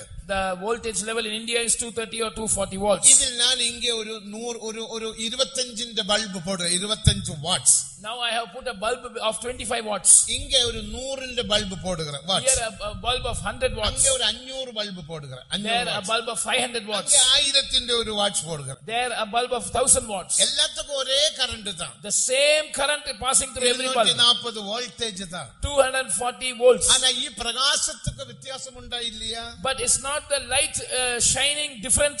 25 ന്റെ bulb எப்படி பிரகாசிக்கும்? How will the 25 watts bulb shine? 100 ന്റെ பிரகாசத்தை பார்க்கல கொஞ்சம் டம்மா இருக்கும். It will be dim than the 100 watts bulb. ஆனா 100 ന്റെ வாட்ஸ் பல்புக்கும் 500 ന്റെ பல்பிന്റെ பிரகாசத்துக்கு வித்தியாசம் உண்டு. And there is also a difference between 100 watts and a 500 watts bulb. தேவனுக்கு மகிமை. Glory be to God. ஆனா ஒரே ஒரு கரண்ட் தான். It is the same current. இதே போல ஒரே ஒரு பிதாவின் ராஜ்யம் தான். Similarly, one kingdom of the Father. அத பிதாவின் ராஜ்யம். That is the kingdom of the Father. ராஜ்யம். Eternal kingdom. பிதாவின் வீடு. It the Father's house. இதெல்லாம் பல வார்த்தையில் வாசிக்கிறோம். We read about many terms.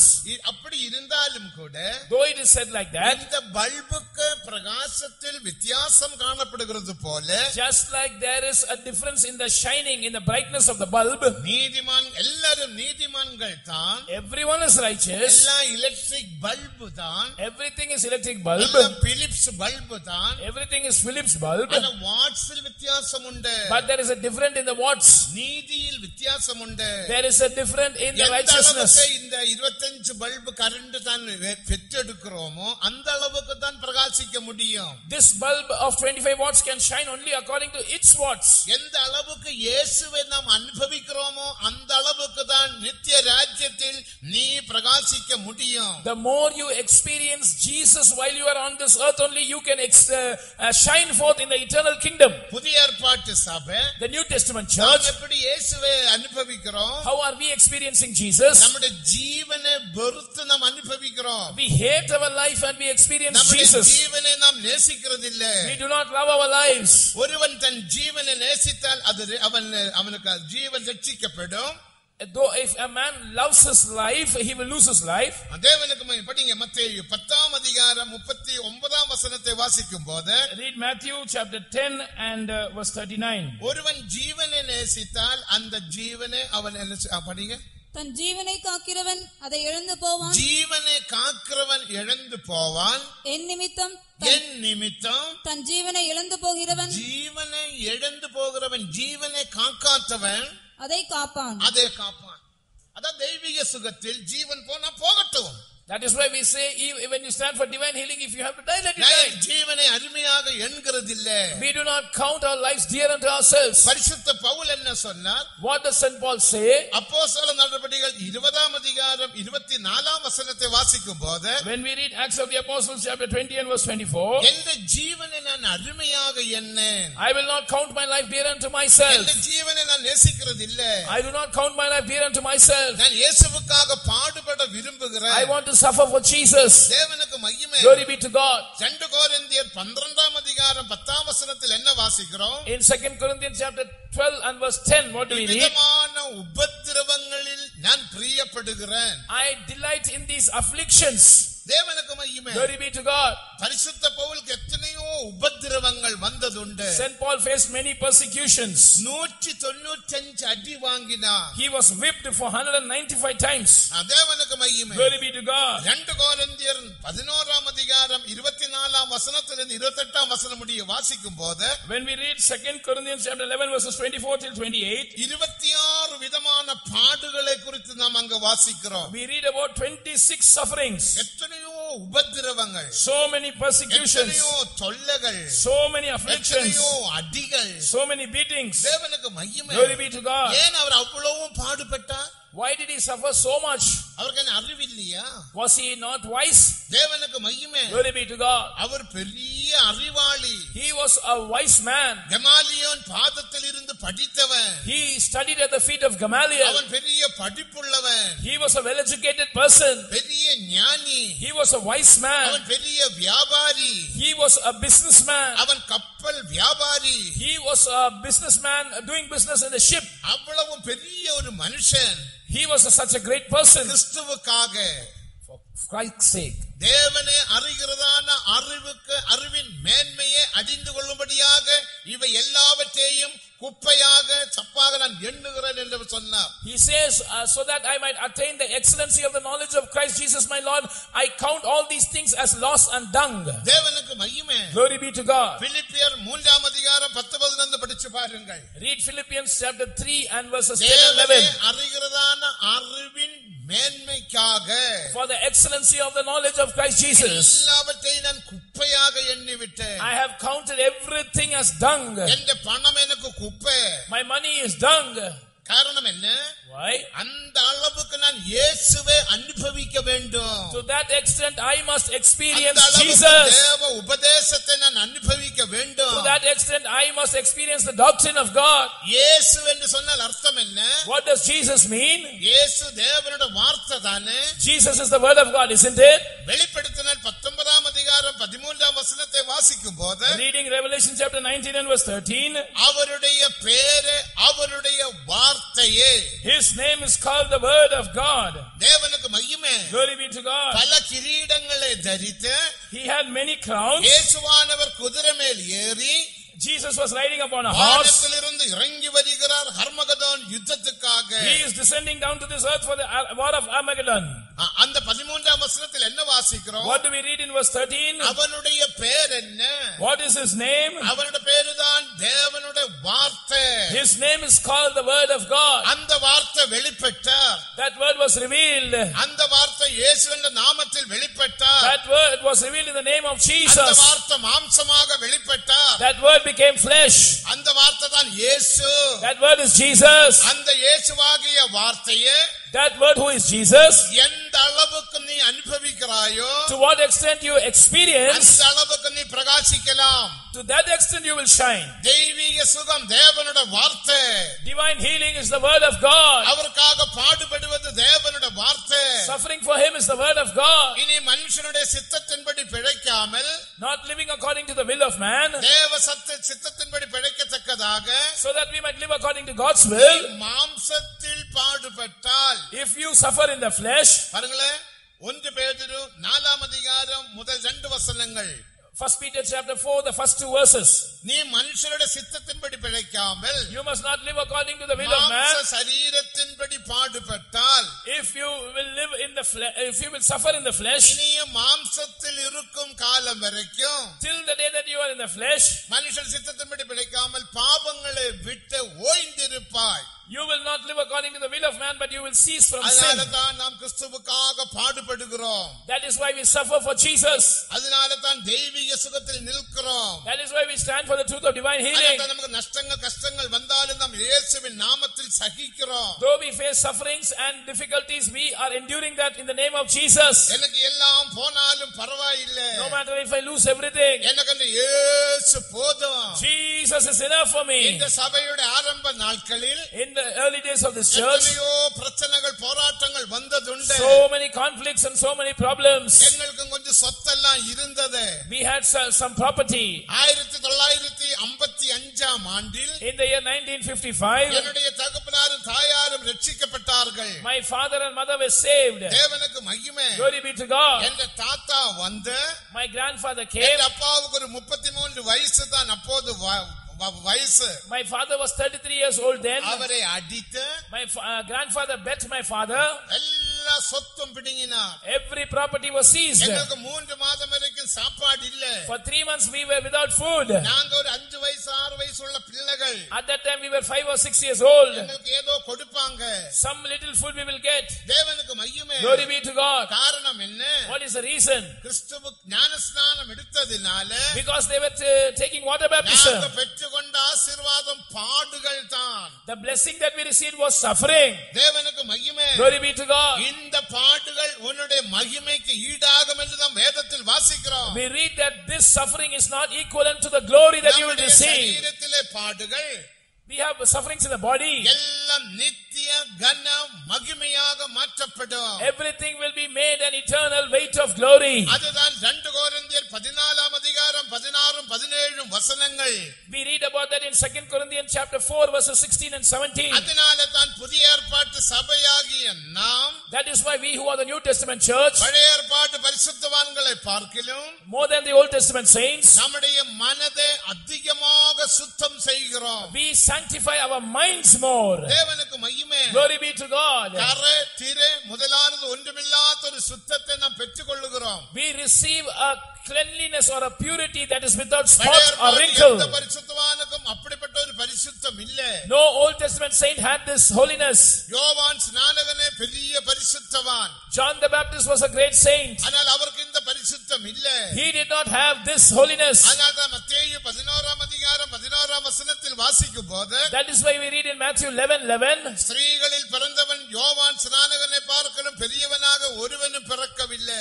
everyone that is born of woman, none is greater than John the Baptist. ஆனால் பரலோக ராஜ்யத்தில் சிறியவன், but he that is least in the kingdom of God யோவானை பார்க்கலும் பெரியவன். is greater than John the Baptist. பரலோக ராஜ்யத்தில் சிறியவன், he that is least in the kingdom of God, யோவான் ஸ்நானகனை பார்க்கலும் பெரியவன். he is great than John the Baptist. யோவான் ஸ்நானகன் அந்த பரலோக ராஜ்யத்தில் இல்ல.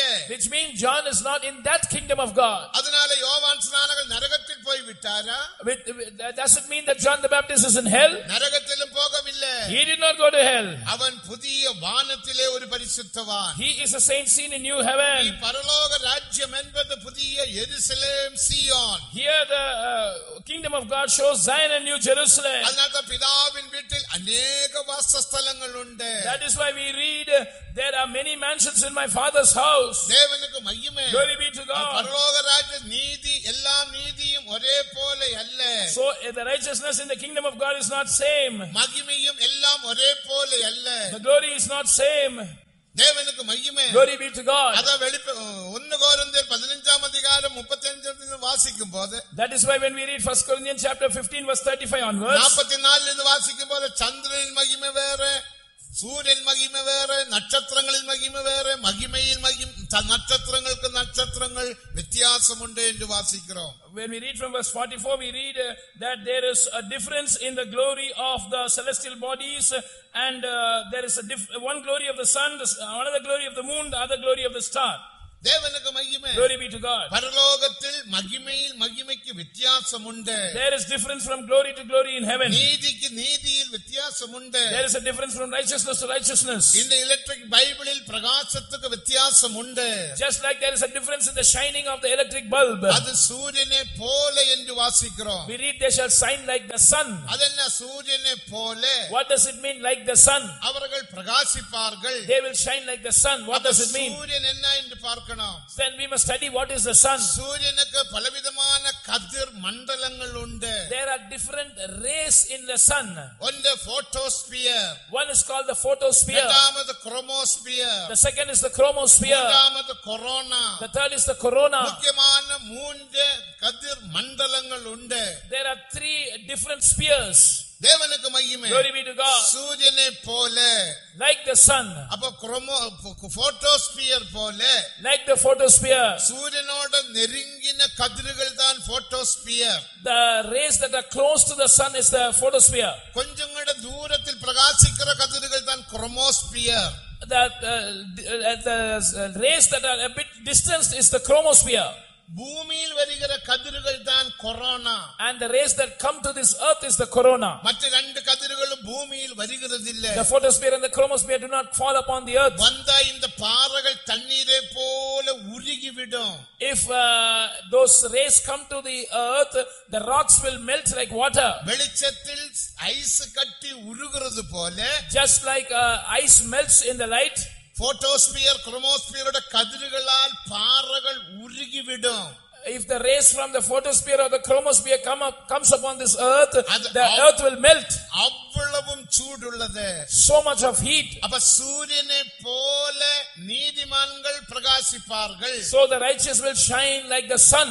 தேவனுக்கு மகிமை. Glory be to God. அப்ப சில பரிசுத்தவான்கள், some saints, போட்டோஸ்பியர் போல பிரகாசிப்பார்கள். they will shine like the photosphere. அவர்கள் சூரியனோடு நெருங்கினவர்கள். they are close to the sun. அடுத்த சில பரிசுத்தவான்கள், some other saints, குரோமோஸ்பியர் போல பிரகாசிப்பார்கள். they will shine like the chromosphere. அடுத்த பரிசுத்தவான்கள், the next saints, கொரோனா போல பிரகாசிப்பார்கள். they will be like shining like corona. பூமியில பிரகாசம் தான் corona. The rays that fall upon the earth is the corona. அதனால தான் பிதாவின் ராஜ்யத்தில் பல வாசஸ்தலங்கள் உண்டு. So there are different habitations in the Father's house. Photosphere புதிய எருசலேம் சீயோனை வெளிப்படுத்துகிறது. Photosphere reveals New Jerusalem and Zion. Chromosphere புதிய வானத்தை வெளிப்படுத்துகிறது. Chromosphere reveals new heaven.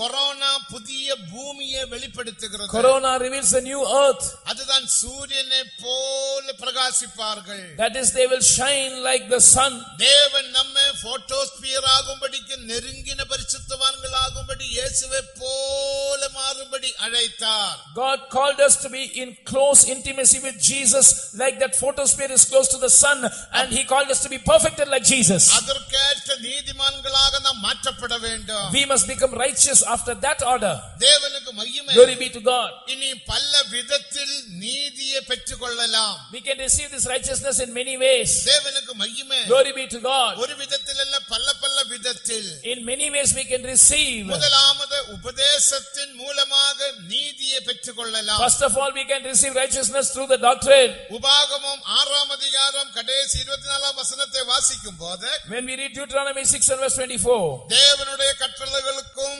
நியமங்களுக்கும் நீ கீழ்ப்படிந்தால் நீயே நீதிமான்.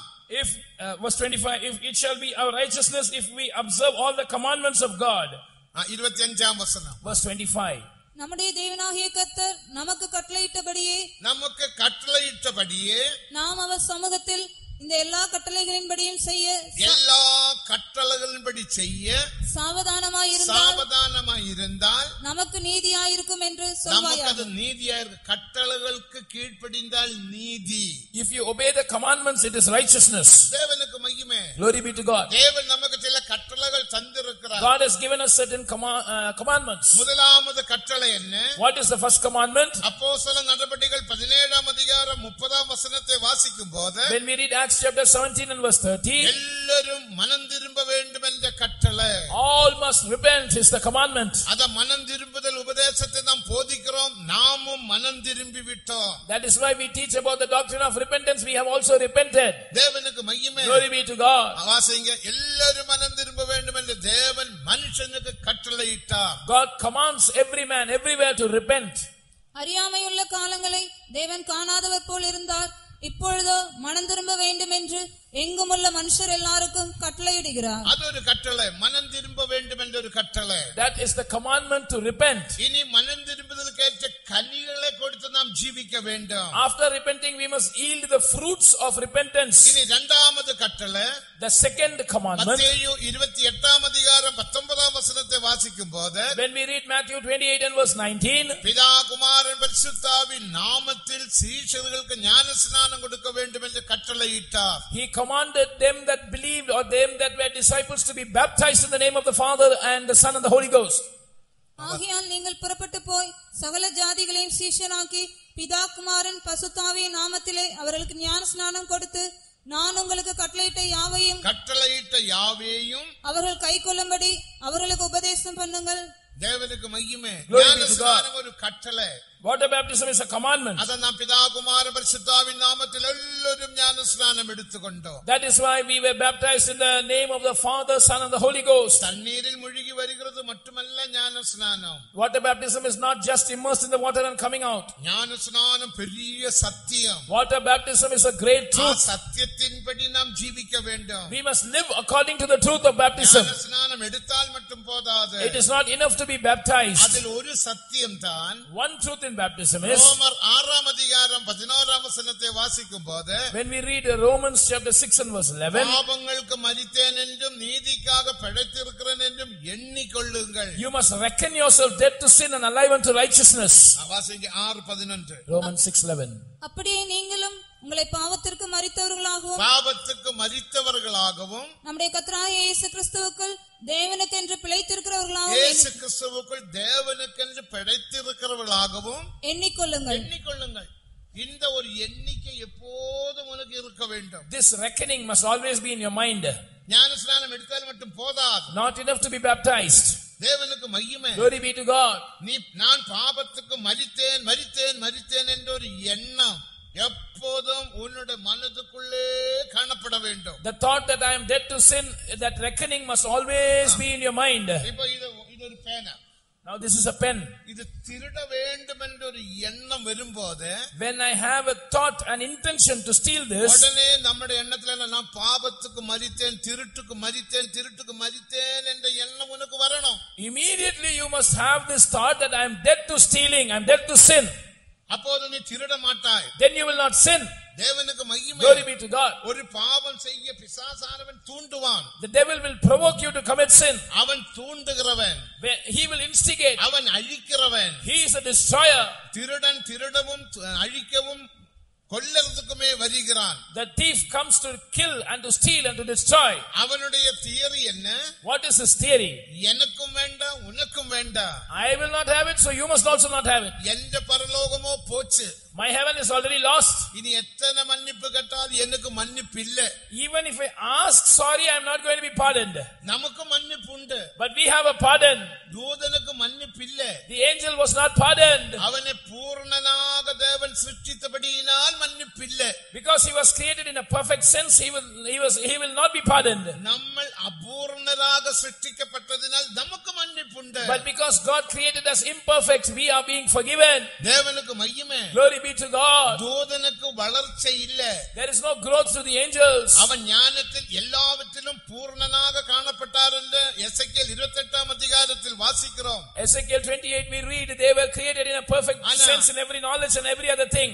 மனுஷனுக்கு வளர்ச்சி உண்டு. But man has a growth. சரீரத்தில் மட்டுமல்ல, not just physically. அவன் ஞானத்திலும் வளர வேண்டும். He must grow in the wisdom. உபதேசத்தினால் வளர வேண்டும். He must grow by the doctrine. விசுவாசத்தில் வளர வேண்டும். He must grow in the faith. பரிசுத்தத்தில் வளர வேண்டும். He must grow in holiness. அன்பில் வளர வேண்டும். He must grow in love. தேவ சித்தமான எல்லாவற்றிலேயும் வளர வேண்டும். He must grow in everything according to the will of God. வளர்ந்து வளர்ந்து வளர்ந்து வளர்ந்து வளர்ந்து தலையாகிய கிறிஸ்துவுக்குள் எல்லாவற்றிலேயும் வளர்ந்து பூரணப்பட வேண்டும். He must keep growing and he must go to attain the perfection according to the head Jesus Christ.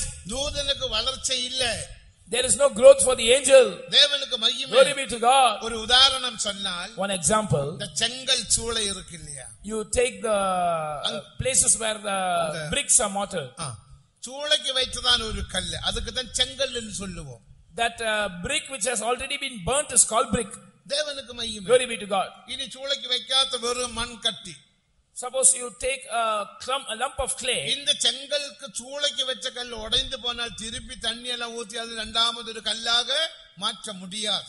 After this brick is burnt and made a brick, it cannot be, if it is broken, it cannot be molded. ஆனா மற்ற கல்லு உடைந்து போனாலும், but if the lump of clay is broken, தண்ணீர் ஊத்தி மறுபடியும் ஒரு கல்லாகி மாற்றி செங்கல் சூளையில் வச்சு கல்லாக்கலாம். You can pour water, you can make it to be powdered, and you can again make it as a stone. மனுஷனுக்கும் தூதனுக்கும் உள்ள வித்தியாசம். This is the difference between man and the angel. தூதனை தேவன் பூர்ணனாக சிருஷ்டித்தார். God created the angel as a perfect being. ஆனால் அவனுக்கு இனி விமோசனம் இல்லை. But he will not have any remedy hereafter. செங்கல்லாக மாற்றப்பட்டான். He is already a brick.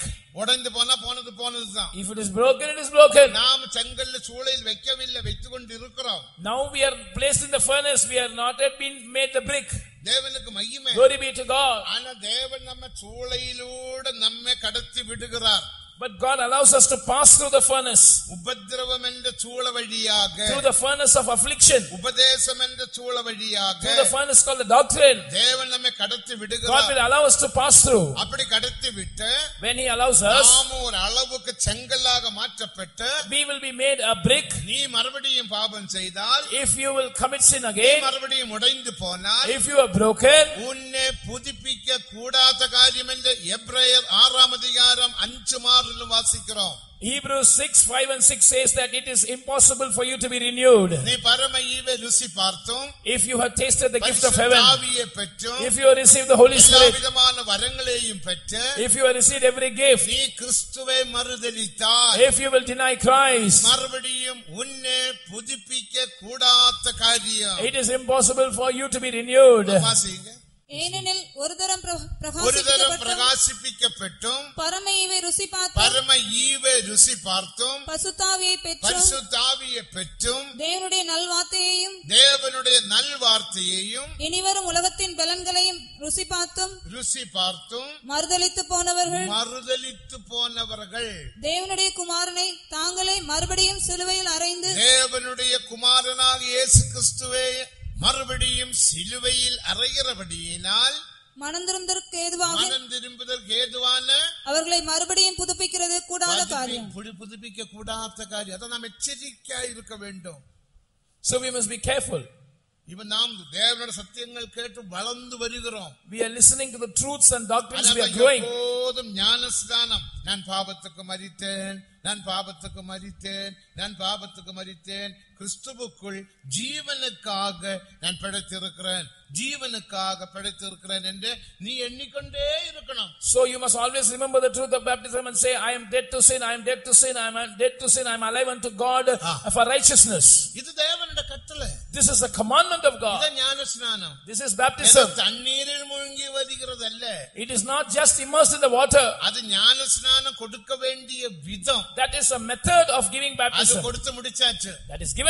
இங்க பாப்டிசம் டேங்க் இன்னைக்கு ஞானஸ்நானம் கொடுத்திருப்பாங்க. Today they would have given baptism. அதுக்கப்புறம் அந்த தண்ணி என்ன செய்யும்? நாம எடுத்து துணி தர கழுகுறதுக்கோ, பாத்திரங்கள் கழுகுறதுக்கோ, பாத்ரூம் கழுகுறதுக்கோ அந்த தண்ணி பாவிக்கும். After that we will use the water for some domestic purpose. தண்ணீரில் ஒரு வல்லமை இல்ல. There is no power in the water. ஞானஸ்நானம் வசனமாகிய தண்ணீரில் தான் வல்லமை. This word of water baptism, which is the water, has power. அந்த வசனம் என்ன? What is that verse? பாவத்துக்கு மரித்தேன் என்று நீ எண்ணிக்கொள். You must always reckon that I am dead to sin, I am dead to sin, I am dead to sin. இயேசுவுக்குள்ள ஜீவனுக்காக நான் பிழைத்திருக்கிறேன் என்று எண்ணிக்கொள்ளுங்க. I am alive unto Christ for life. I am alive unto Christ for life. இது நீங்கள் daily சொல்ல வேண்டிய பகுதி. This you must confess daily. இதுதான் ரோமர் 6 அதிகாரம் 11 வசனம். Romans chapter 6 and verse 11. அந்த அருமையான பாஸ்டர் ஏசி தாமஸ் அவர்கள், Pastor AC Thomas, our beloved pastor, subject வரும்போது when he used to speak on such subjects, ஜனங்களை கொண்டு சொல்ல வைப்பார். he will make the people to confess. பாவத்துக்கு மரித்தேன் என்று சொல்லுங்க. He will say, you tell I am dead to sin, I am dead to sin, I am dead to sin. இயேசுவுக்குள்ள ஜீவனுக்காக பிழைத்திருக்கிறேன் என்று சொல்லுங்க. Say that I am alive in Christ Jesus unto life. I am alive in Christ Jesus unto life. நீங்கள் சொல்ல வேண்டும். You must always say this. தேவனுக்கு மகிமை. Glory be to God. சாத்தான் நம்ம எந்த விதத்திலும் அவன் நமக்கு விரோதமாக கிரியை செய்வான். Satan will work against us in any way. பரிசுத்தத்துக்கு விரோதமான பலவிதமான காரியங்கள் வரலாம். He will bring many things against holiness. இந்த கட்டளைக்கு நீ மனப்பூர்வமாக கீழ்ப்படிந்தால் உனக்கு நீதி உண்டாகும். If you will wholeheartedly obey these commandments, you will become righteous. அத இயேசு ஞானஸ்நானம் எடுத்த உடனே, that is why after Jesus was baptized, நீதி நிறைவேறும்படிக்கு இப்படி செய்யுங்கள் என்று நாம் வாசிக்கிறோம். he said, thus you must fulfill all righteousness. யோவான் சொன்னார், நீ வந்து தேவனுடைய குமாரன். John said, you are the son of God. நான் உமக்கு ஞானஸ்நானம் கொடுக்க முடியாது. I cannot baptize you. தேவனுக்கு மகிமை. Glory be to God. அப்ப இயேசு என்ன சொன்னார்? What did Jesus say? இவ்விதமாக எல்லா நீதிகளும் நிறைவேறும்படியாக இப்போது இடம் கொடு. Allow it now, because thus we must fulfill all righteousness. ஞானஸ்நானத்திலும் தேவனுடைய எல்லா விதமான வசனங்களிலும் நீதி உண்டு. So in the truth of water baptism and in every word of God there is the righteousness of God. அபிஷேகத்தில் நீதி உண்டு. In the anointing there is the righteousness of God. 14:17 என்ன வாசிக்கிறோம்? What do we read in Romans 14:17? ராஜ்யம் புசிப்பும் குடிப்பும் அல்ல. The kingdom of God is not meat and drink. நீதியும் சமாதானமும் பரிசுத்தாவினால் உண்டாகும் சந்தோஷம். It is righteousness, peace and joy in the Holy Ghost. ஆனபடியால் தேவஜனமே வசனங்களுக்கு கீழ்ப்படிந்து நீதியை பெற்றுக்கொள்ளுங்கள். Oh, so people of God, you must keep obeying the word of God and receive the righteousness of God. பாவத்துக்கு நான் மரித்தேன் என்று எப்போதும் அறிக்கையிடுங்கள். Those who have been water baptized, you must always keep confessing, I am dead to sin, I am dead to sin, I am dead to sin. கொள்ளுங்கள். You must reckon that. அந்த எண்ணிக்கையை நீ எப்போது நிப்பாட்டுகிறாயோ, when you stop reckoning, அப்போது உனக்குள்ள பாவம் பிரவேசிக்கும். sin will enter into you. உன்னுடைய மனதுக்குள்ள எண்ணங்களில் அந்த எண்ணிக்கை இருக்கும்போது, when that thought is residing in your mind, இப்போ அந்த பாவத்திலிருந்து நீ விலகி ஜீவிக்கலாம். You can abstain from that sin. இப்படி உலகத்தில் ஒரு பரிசுத்த ஜீவியம் செய்யலாம். You can live a holy life in this world. இனி மூன்றாவது கட்டளை, the third commandment, அப்போஸ்தலர் நடபடிகள் 1:5 according to Acts 1 and verse 5, பரிசுத்தாவின் அபிஷேகம் பெற்றுக்கொள்வதே தேவனுடைய கட்டளை. to receive the Holy Spirit is the commandment of God. தேவனுக்கு மகிமை. Glory be to God. 5 படிங்க. ஆகையால் நீங்கள் எருசலேமை விட்டு போகாமல் என்னிடத்தில் கேள்விப்பட்ட பிதாவின் வாக்குத்தத்தம் நிறைவேற காத்திருங்கள் என்று கட்டளையிட்டார். He commanded them that they should not depart from Jerusalem but wait for the promise of the Father. தேவனுடைய கட்டளை. To receive the baptism of the Holy Spirit is the commandment. ஆசீர்வாதங்கள் உண்டு. There are many blessings through the anointing. நான் துவக்கத்தில் சொன்னது போல, as I said in the beginning, ஆவி நிரம்பி அந்நிய பாஷை பேசும்போது நாம் இளைப்பாறுதலை பெற்றுக்கொள்ளுகிறோம், ஆறுதல் பெற்றுக்கொள்ளுகிறோம். when we get filled in the Spirit and speak in tongues, we receive comfort and rest. அது மட்டுமல்ல, not just that, நாளாந்தர ஜீவியத்தில் பல போராட்டங்கள் பிரச்சனைகள் வரும். in our day to day life we will have many struggles, many problems. Office வாழ்க்கையில் பிரச்சனைகள் வரும். in your workplace you will have problems. உன்னுடைய குடும்ப வாழ்க்கையில் பிரச்சனைகள் வரும். in your family life you will have problems. அக்கபக்கத்தாரோட உனக்கு பிரச்சனைகள் வரும். by your neighbors you will have problems. நாம் எவ்வளவு ஒழுங்காக ஜீவித்தாலும் பிரச்சனைகள் வரும். no matter how upright we live, we will have problems. நாளாந்தர ஜீவியத்தில் பலவிதமான போராட்டங்கள் வரும். in day to day life we will have many problems. போராட்டம் இல்லாத வாழ்க்கை அல்ல பெந்தெகோஸ்து வாழ்க்கை. Pentecostal life is not a life void of suffering. போராட்டம் நிரம்பின வாழ்க்கை. it is full of suffering. ஆனால் இந்த போராட்டத்தில் எல்லாம் மகிழ்ச்சி உண்டு. but amidst all this suffering there is joy. 2 தீமோத்தேயு 3:12 நாம் வாசிக்கும் போது, 2 Timothy chapter 3 and verse 12 we read, கிறிஸ்துவேசுவுக்குள் தேவ பக்தியாய் ஜீவிக்க மனதாய் இருக்கிற யாவரும் துன்பப்படுவார்கள். everyone who is godly minded will have to face persecution. கிறிஸ்துவேசுவுக்குள் தேவ பக்தியாக ஜீவிக்க மனதாய் இருக்கிற யாவரும் துன்பப்படுவார்கள். everyone who is godly minded in Christ Jesus will face suffering. அந்த துன்பங்கள் வரும்போது நீ என்ன செய்ய வேண்டும்? when the sufferings come, what must you do? அதே அதிகாரம் 14 வாசிக்கும் போது, we read in 2 Timothy 3:14, நீ கற்றுக்கொண்ட உபதேசத்தில் வசனங்களில் நிலைத்திரு. you must continue in the doctrine that you have learned. அருமையான தேவஜனமே, கற்றுக்கொண்ட உபதேசத்தில் வசனத்தில் நிலைத்திருப்போமாக. oh people of God, let us abide in the doctrine that we have learned. 2 தீமோத்தேயு 3:14 2 Timothy chapter 3 verse 14, நீ கற்று நிச்சயித்துக் கொண்டவைகளில் நிலைத்திரு. நீ கற்று நிச்சயித்துக் கொண்டவைகளில் நிலைத்திரு. அதை விட்டு நாம் விலகக்கூடாது. we must continue in the things which we have learned. We must not depart.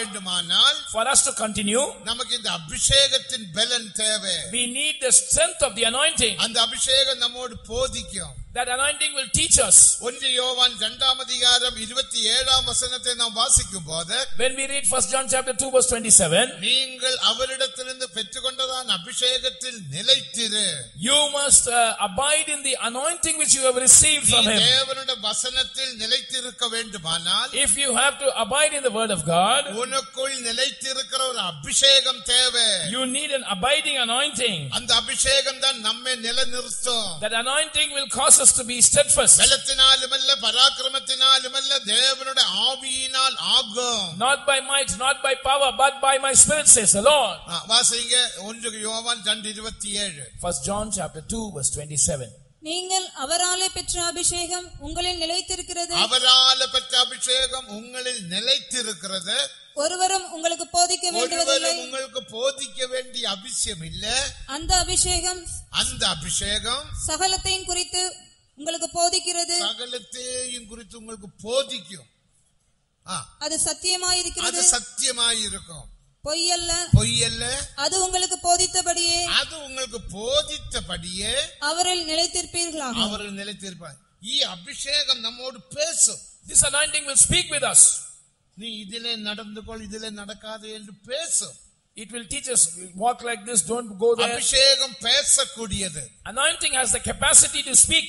Isaiah 30ஆம் அதிகாரம் 20ஆம் வசனத்தை படியுங்கள். Read Isaiah 30 and verse 20. நீ வலது பக்கமாக சாயும் போது, இடது பக்கமாக சாயும் போது வழி இதுவே என்று சொல்கிறதான ஒரு சத்தம் உன்னுடைய காதுகளின் பின்னால கேட்கும். When you turn to the left or to the right, you will hear a voice from behind which says, this is the way, walk therein. நீங்கள் வலதுபுறமாய் சாயும் போது, இடதுபுறமாய் சாயும் போதும், சில வேளையில் நம்முடைய வாழ்க்கையில் இது செய்யலாமா அது செய்யலாமா இப்படி ஒரு போராட்டம் இருக்கு. Sometimes there will be a conflict whether to do this or to do this. பிள்ளை பரீட்சையில் பாஸ் ஆச்சு, எந்த காலேஜில் அனுப்புறது, எந்த சப்ஜெக்ட் எடுக்கிறது, பெரிய ஒரு போராட்டம், ஒரு குழப்பமா இருக்கும். My child has finished schooling, to which college should I send, what course should she take? எதுக்கும் அவளுக்கு நல்ல மார்க் உண்டு. She has a good mark. ஆனா எதுதான் எடுக்கிறது? But what should she pursue in higher education? எங்கதான் வீட்டுக்கு போர்வெல் போடுகிறது? Or where should I build my house, or where to dig the borewell? இன்னைக்கு சிலர் மந்திரவாதியை நாடுகிறார்கள், தேடுகிறார்கள். Some people are approaching magicians for this. அது தவறு. That is wrong. வலது பக்கமாக சாயும்போது, இடது பக்கமாக சாயும்போது வழி இதுவே, இந்த இடத்தில் போர்வெல் எடு என்று சத்தம் உனக்கு கேட்கும். When you turn to the left or to the right, you will hear a voice from behind saying that this is the way, you must dig your borewell here. வாசிங்க, வலது பக்கமாக சாயும்போது, இடது பக்கமாக சாயும்போது வழி இதுவே இதிலே நடவுங்கள் என்று உங்களுக்கு பின்னாலே சொல்லும் வார்த்தையே உங்கள் காதுகளில் கேட்கும். Your ears will hear. பரிசுத்தாவியானவருடைய சத்தத்தை நாம் டெய்லி கேட்க வேண்டும். Every day we must hear the voice of the Holy Spirit. அவர் தரிசன மூலமாக பேசுவார். He will speak through visions. சொப்பனங்கள் மூலமாக பேசுவார். Through dreams. அவர் டைரக்டாக பேசுவார். Directly he will speak. தேவ சத்தம் கேட்க முடியும், ஆளை பார்க்க முடியாது. You can hear that voice, but you cannot see the person. Glory be to God. நான் ஊழியத்துக்கு அழைக்கப்பட்ட போது, when I was called for the ministry, இந்த ஊழியத்திலே கஷ்டங்கள் பாடுகள் எல்லாம் எனக்கு தெரிஞ்சபடினால எப்படிதான் நம்மள போய் இந்த ஊழியெல்லாம் செய்ய முடியும்னு ஒரு எனக்கு சந்தேகம் வந்தது. I had a doubt because I know all the difficulties in the ministry. How can I survive? 4 மணிக்கு நான் தூக்கத்திலே நம்பர் 1 தான். I was a number 1 in sleeping. எவ்வளவு அடி வாங்கி இருக்கிறேன் தெரியுமா? என்னை போல அடி வாங்க ஒருத்தனும் இல்லை. I used to get beaten up because I was sleeping. அது பகலாகட்டும், ராத்திரியாகட்டும், குடும்ப ஜெபமாகட்டும், அல்லாத ஜெபமாகட்டும், whatever prayer, whatever time when I go to presence of God, எல்லாம் பெருக்கி பாய் போடுகிறது நான் தான். I had to sweep the hall and put the mat. முதல்ல போய் உட்காரும். Then I will go and be seated first of all. உடனே தூங்கிடும். Immediately I will fall asleep. என் தம்பி என்ன செய்வான்? What will my brother do? தழப்பாய் அதிന്റെ ஒரு சின்ன நார் எடுத்து மூக்கில் வச்சிட்டே இருக்கும். இப்படி நான் தூங்கும்போது அவன் இப்படியே வைப்பான், இப்படி வரும், மூக்குக்குள்ள போய்விடும். அப்ப இருமல் உண்டாகும். உடனே இந்த தகப்பன அடி. Then my father 2 3 4 5 10 அடியா வாங்கி இருக்கிற இந்த தொடைகிட்ட கேட்டு பாருங்க எத்தனை அடி. கண்ணன் தூங்கு மூஞ்சி. Because I was given to sleep. When I was surrendering myself to the ministry, நான் கேட்கவில்லை. I did not ask my father. என் அப்பாவுக்கு நான் ரொம்ப ரொம்ப உதவியான ஒரு பையனாக I was காணப்பட்டேன். very helpful to my father. நாங்க விவசாயம் We were farmers.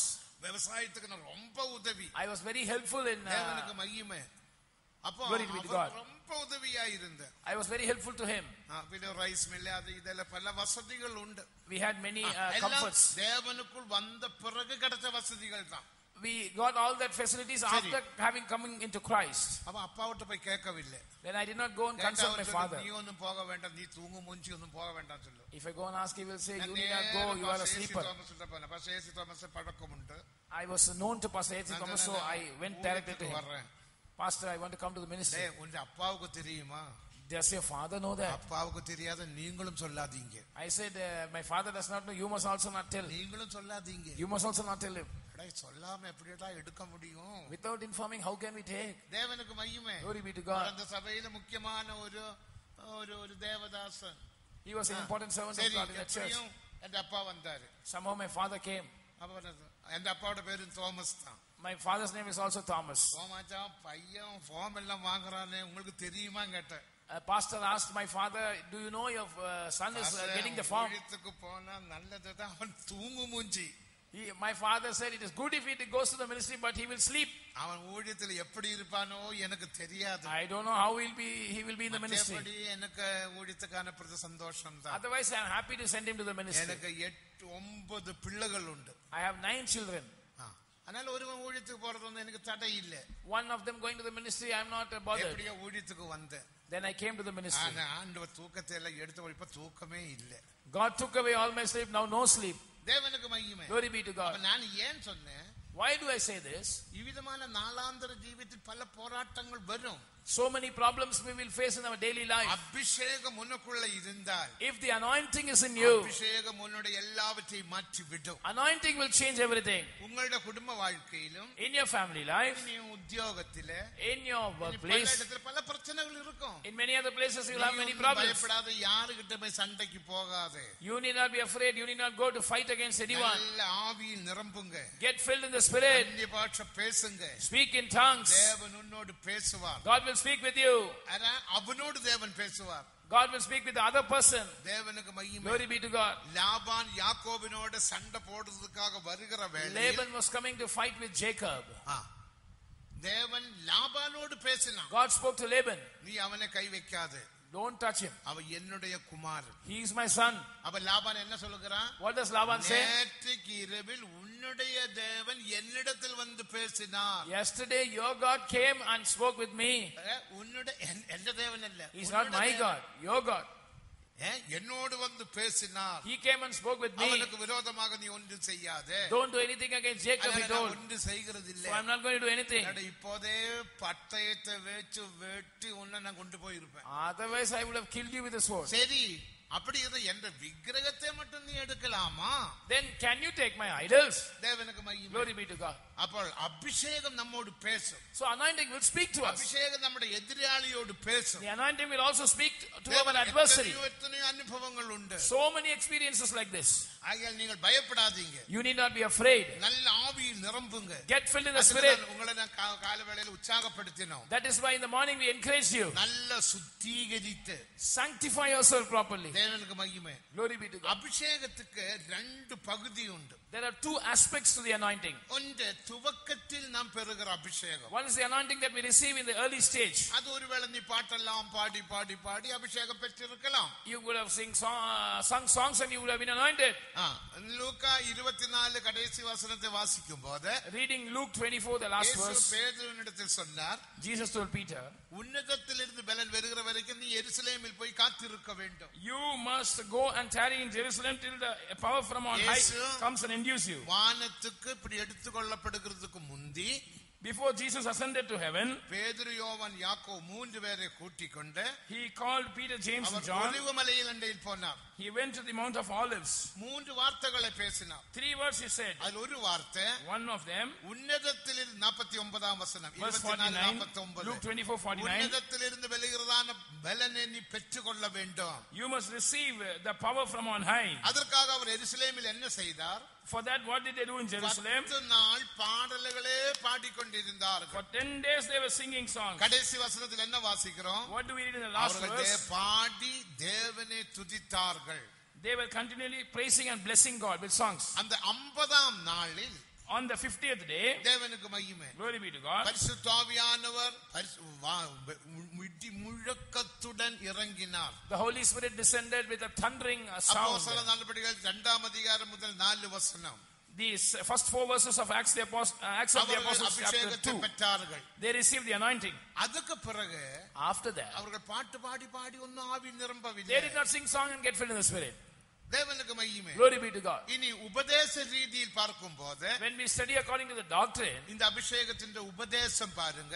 look at the doctrine of anointing. முதலாம் கொரிந்தியர் 13ஆம் அதிகாரம் 12ஆம் அதிகாரம் 13ஆம் வசனத்தை வாசிக்கும்போது, When we read 1 Corinthians chapter 12 and verse 13, முதலாம் கொரிந்தியர் 12ஆம் அதிகாரம் 13ஆம் வசனம். 1 Corinthians 12:13. இது அபிஷேகத்தின் உபதேசம். This is the doctrine of anointing. அந்த உபதேசம் என்ன சொல்லுகிறது? What does the doctrine நீ say? கிரேக்கனாகிலும் எவனாகிலும் ஆறானால் அடிமையாகிலும் சுவாதீனனாகிலும், Whether you be a Jew or Gentile, whether you are bond or free, ஆறுமே ஆய்கொள்ளட்டும். whoever you might be, நீ எந்த பாஷக்காரனாகட்டும், whichever எந்த language you might belong to, ஜாதிப்பட்டவனாகட்டும், whichever caste or creed, யாராகட்டும், whoever you might be, பரிசுத்தாவியின் அபிஷேகத்தினால் தேவன் உன்னை ஒரு சரீரமாக மாற்றுவார். by the anointing of the Holy Spirit, the Lord will make you one body. ஒரு சரீரம். One body. அத முதல் பகுதி. That is the first aspect. அபிஷேகத்தினால் By the anointing, தேவன் நம்மை சபையான சரீரத்தோட இணைக்கிறோம். the Lord is uniting us with this body which is the church. சரீரமான சபத்தின் அவயவமாக மாற்றுகிறோம். We are made a member of that body which is the church. இனி இரண்டாம் பகுதி என்ன? What is the second aspect? அதே ஆவியினால் தாகங்கள் தீர்க்கப்படுகிறோம். By that same Spirit our thirst is quenched. வாசிங்க. Please read. நாம் யூதராயினும் யூதராகிலும் கிரேக்கராகிலும் அடிமைகளாகிலும் சுவாதீனராகிலும் எல்லாரும் ஒரே ஆவியினாலே எல்லாரும் ஒரே ஆவியினாலே ஒரே சரீரத்துக்குள்ளாக ஒரு சரீரமாகும்படிக்கு, To become one body. This is the doctrine.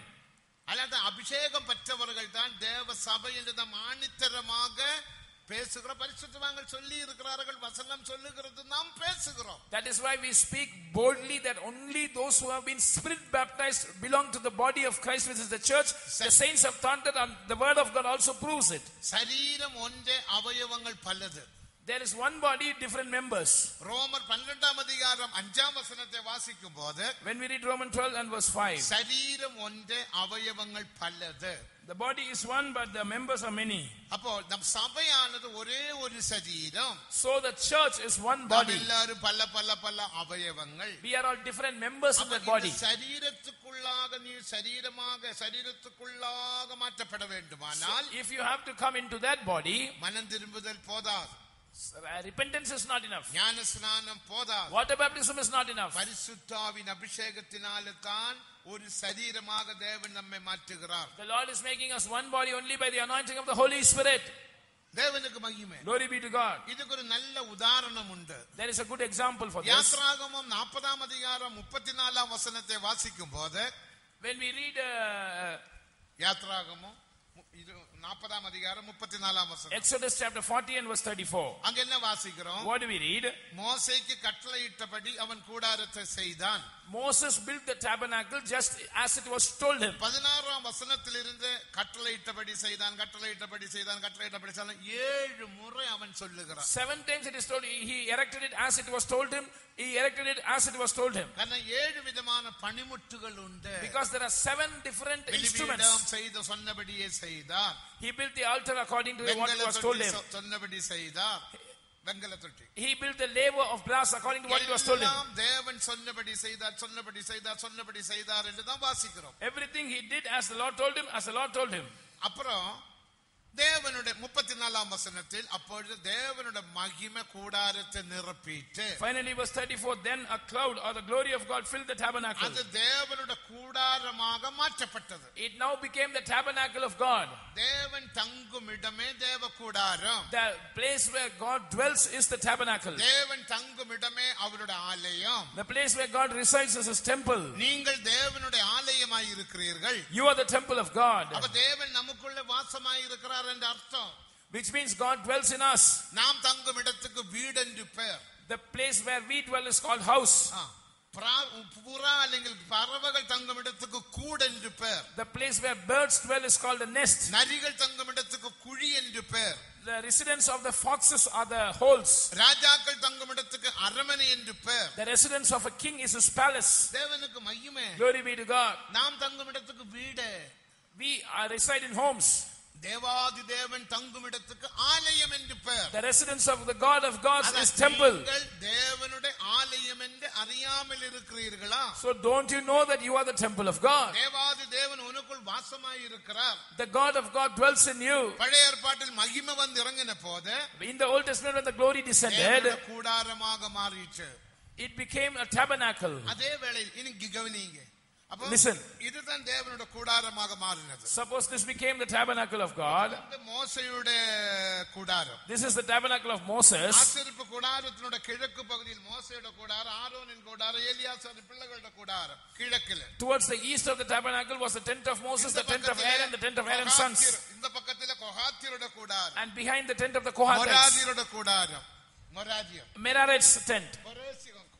கர்சோனியருடைய கூடாரம். And the tent of the Gershonites. പിന്നെ മൂന്ന് കൂടാരം 4 പക്കങ്ങളിലെ. Then 3 tents on the 4 sides. இதுதான் அவருடைய இறங்கின பாளையம். This is the method in which they dwelt. தேவ மகிமை வந்து இறங்கினது தேவ கூடாரத்தில். So the glory of God came upon the tabernacle. அதுதான் தேவ கூடாரமாக மாறிவிட்டது. That became the tabernacle of God. மோசேயுடைய கூடாரத்தில் மகிமை வந்து இறங்கவில்லை. The glory of God did not come upon the tent of Moses. எந்த கூடாரத்திலும் ரூபன் கூடாரத்தில், சிமியோன் கூடாரத்தில், லேவி எந்த கூடாரத்திலும் தேவனுடைய மகிமை வந்து இறங்கவில்லை. The glory of God did not descend upon the camp of Reuben, of Simeon, of Levi, or of anyone. அது ஒன்றும் தேவனுடைய கூடாரமாக மாறவில்லை. That did not become the tabernacle of God. மகிமை எங்க இறங்கியதோ அதுதான் தேவ கூடாரம். Where the glory descended, that is the tabernacle of God. அதுதான் ஆசரிப்பு கூடாரம். That is the tabernacle. இதிலிருந்து நாம் விளங்குற சத்தியம் என்ன? What is the truth that we study from here? யார் தேவனுடைய மகிமையான அபிஷேகம் பெறுகிறார்களோ, only those who receive the glorious anointing from God, தேவனுடைய ஆலயம். they are the tabernacle or the temple of God. தேவ மகிமை உண்டு. There is glory of God in the anointing. முதலாம் பேதுரு 4ஆம் அதிகாரம் 14ஆம் வசனத்தில் வாசிக்கிறோம். We read about that in 1 Peter 4:14. தேவனுடைய மகிமையான அபிஷேகத்தை நீங்கள் பெற்றீர்கள். You have received the glorious spirit of God. நான் என் வார்த்தையை முடிக்க போறேன். I'm going to finish my words. இது நிறைய விஷயங்கள் உண்டு, அது போட்டும்.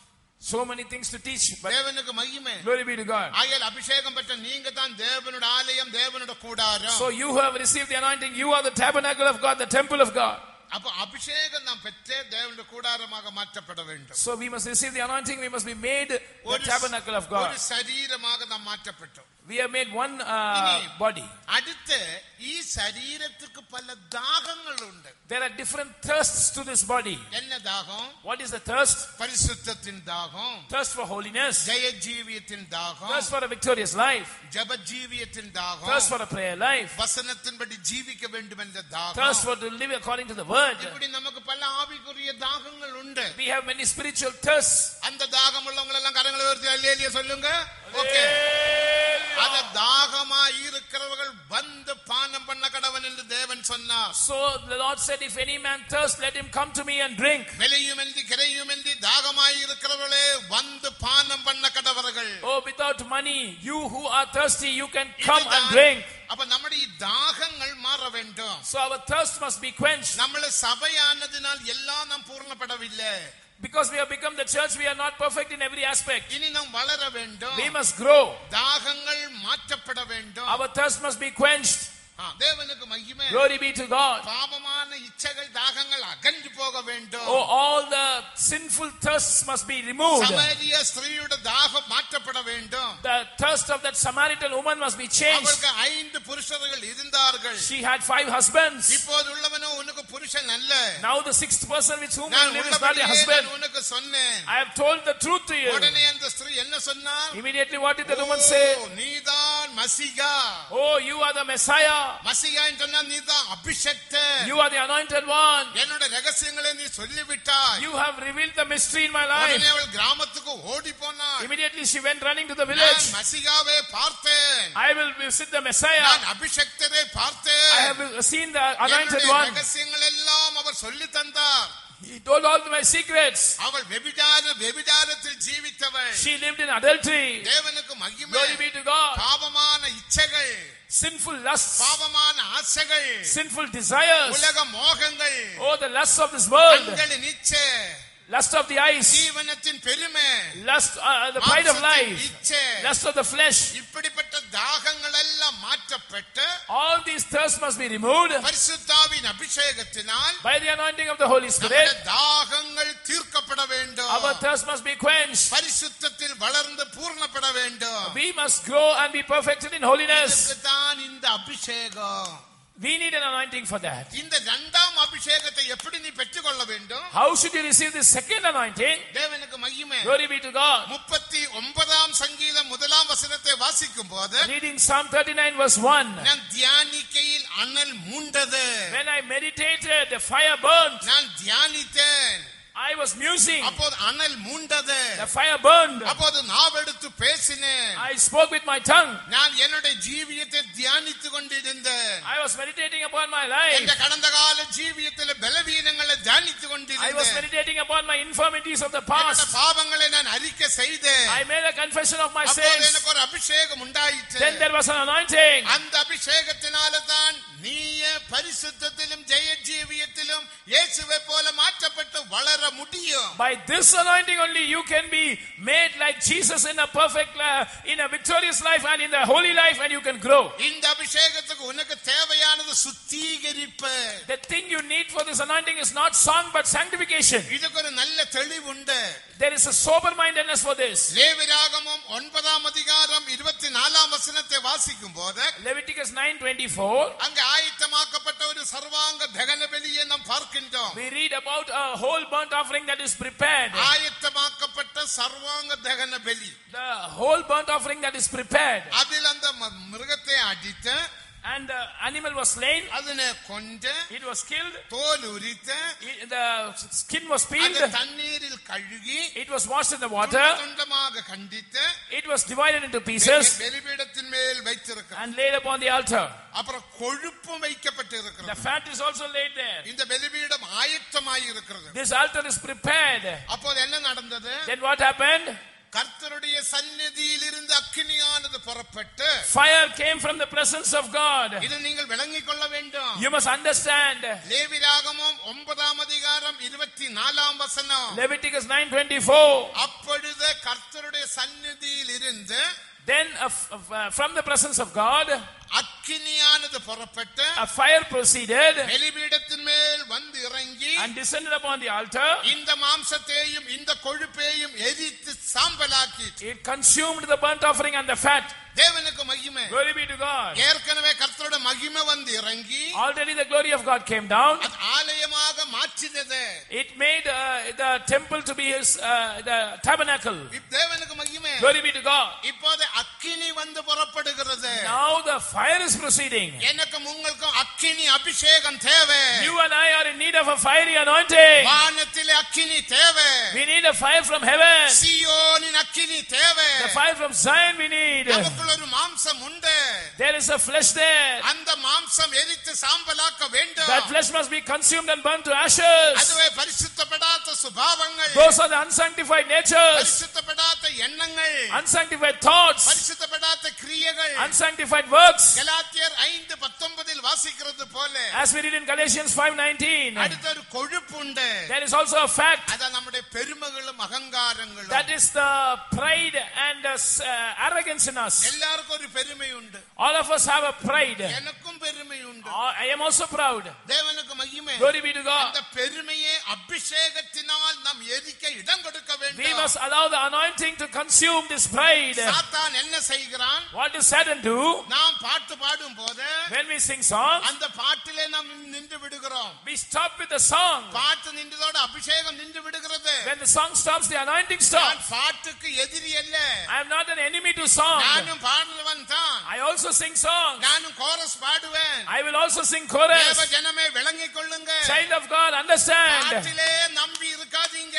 Don't depend on the song. எல்லாரும் பரிசுத்த ஆவிக்கு இடம் கொடுத்து You give room to the Holy அந்த Spirit. அக்கினியினாலே By that fire, உன்னுடைய மாம்சமும் கொழுப்பும் எரிந்து சாம்பலாக வேண்டும். the flesh in you, the fat in you must be burnt unto ashes. இந்த மாம்சம் சாம்பலாகும் போது When this flesh is consumed, இந்த மாம்சத்துக்கு ஏழு பேர்கள் உண்டு. this flesh has 7 names. அது ஒரு பேர் தான் பழைய மனுஷன். One name is the old man. பழைய மனுஷனையும் அவன் செய்கைகளையும் களைந்து போட்டு Put up the old man with his conversation.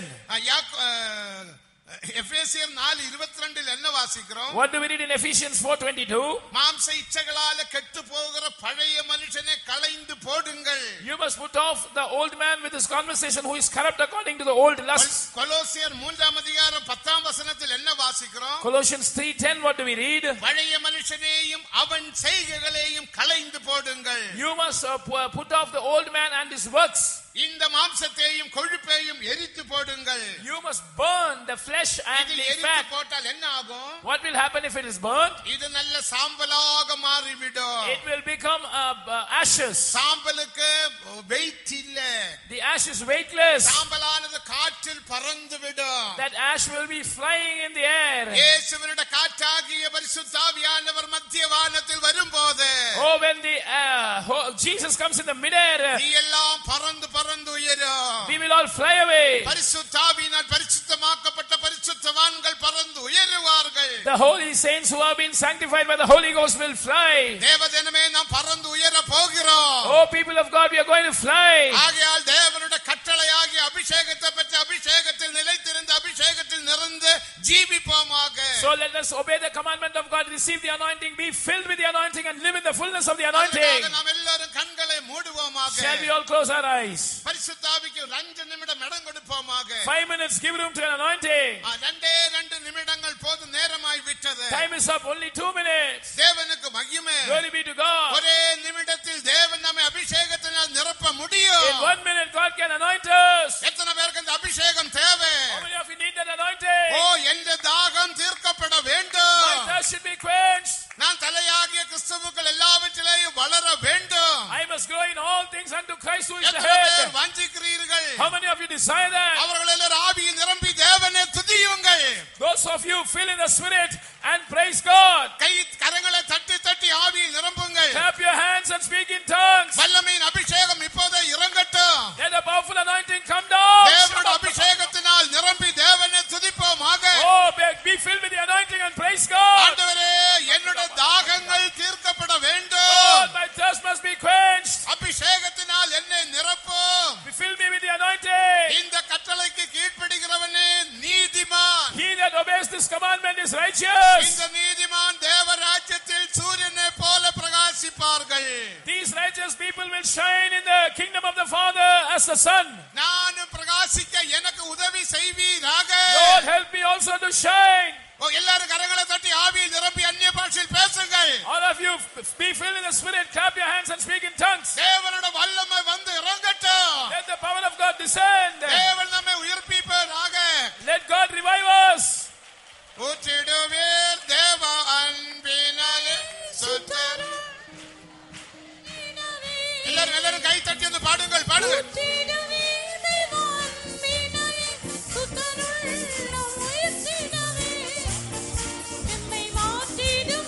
ஹல்லேலூயா, ஆமென், ஆமென்.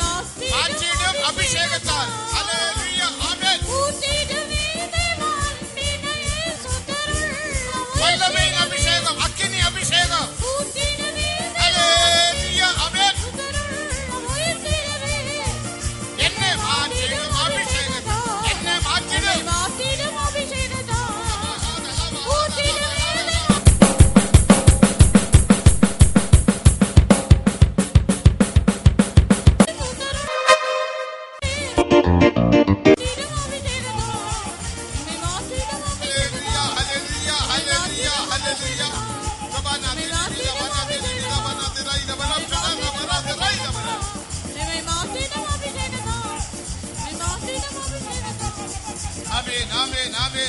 அப்படியே ஆவியை நிரம்புங்கள். அப்படியே கரங்களை தட்டி தட்டி ஆவியை நிரம்புங்கள். ஆமென் ஆமென். அக்கினி அக்கினி அக்கினி வந்து இறங்கட்டும். சர்வாங்க தகன பலியை எரித்து சாம்பல் ஆக்கட்டும். ஆமென். ஹல்லேலூயா.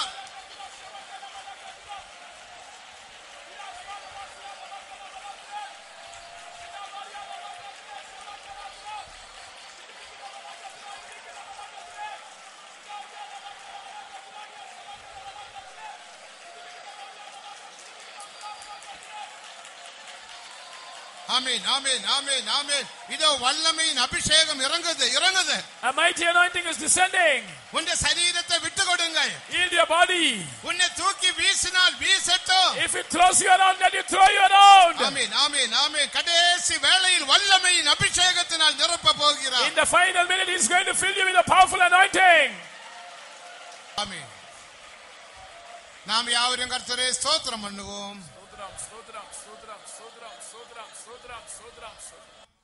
ஸ்தோத்திரம் பண்ணுங்க. தேவன் செய்த எல்லா நன்மைகளுக்காக ஸ்தோத்திரம் பண்ணுவோம். இந்த ஆராதனை தேவன் பொறுப்படுத்தபடியினால் ஸ்தோத்திரம் பண்ணுவோம். இந்த அபிஷேகத்தில் நாம் தொடர்ந்து நிரம்பி உனக்குள்ள இருக்கிற மாம்சத்தையும் கொழுப்பையும் எரித்து சாம்பலாக்கி பூர்ண பரிசுத்தவானாக பரிசுத்தவாட்டியாக மாற்றப்பட்டு இயேசு மகிமையில் வெளிப்படும் போது அவரை சந்திக்க தேவனுடைய ராஜ்யத்தில் பிரகாசிக்க கிருபை தரும்படியாக கரங்களை உயர்த்தி ஸ்தோத்திரம் பண்ணுவோம்.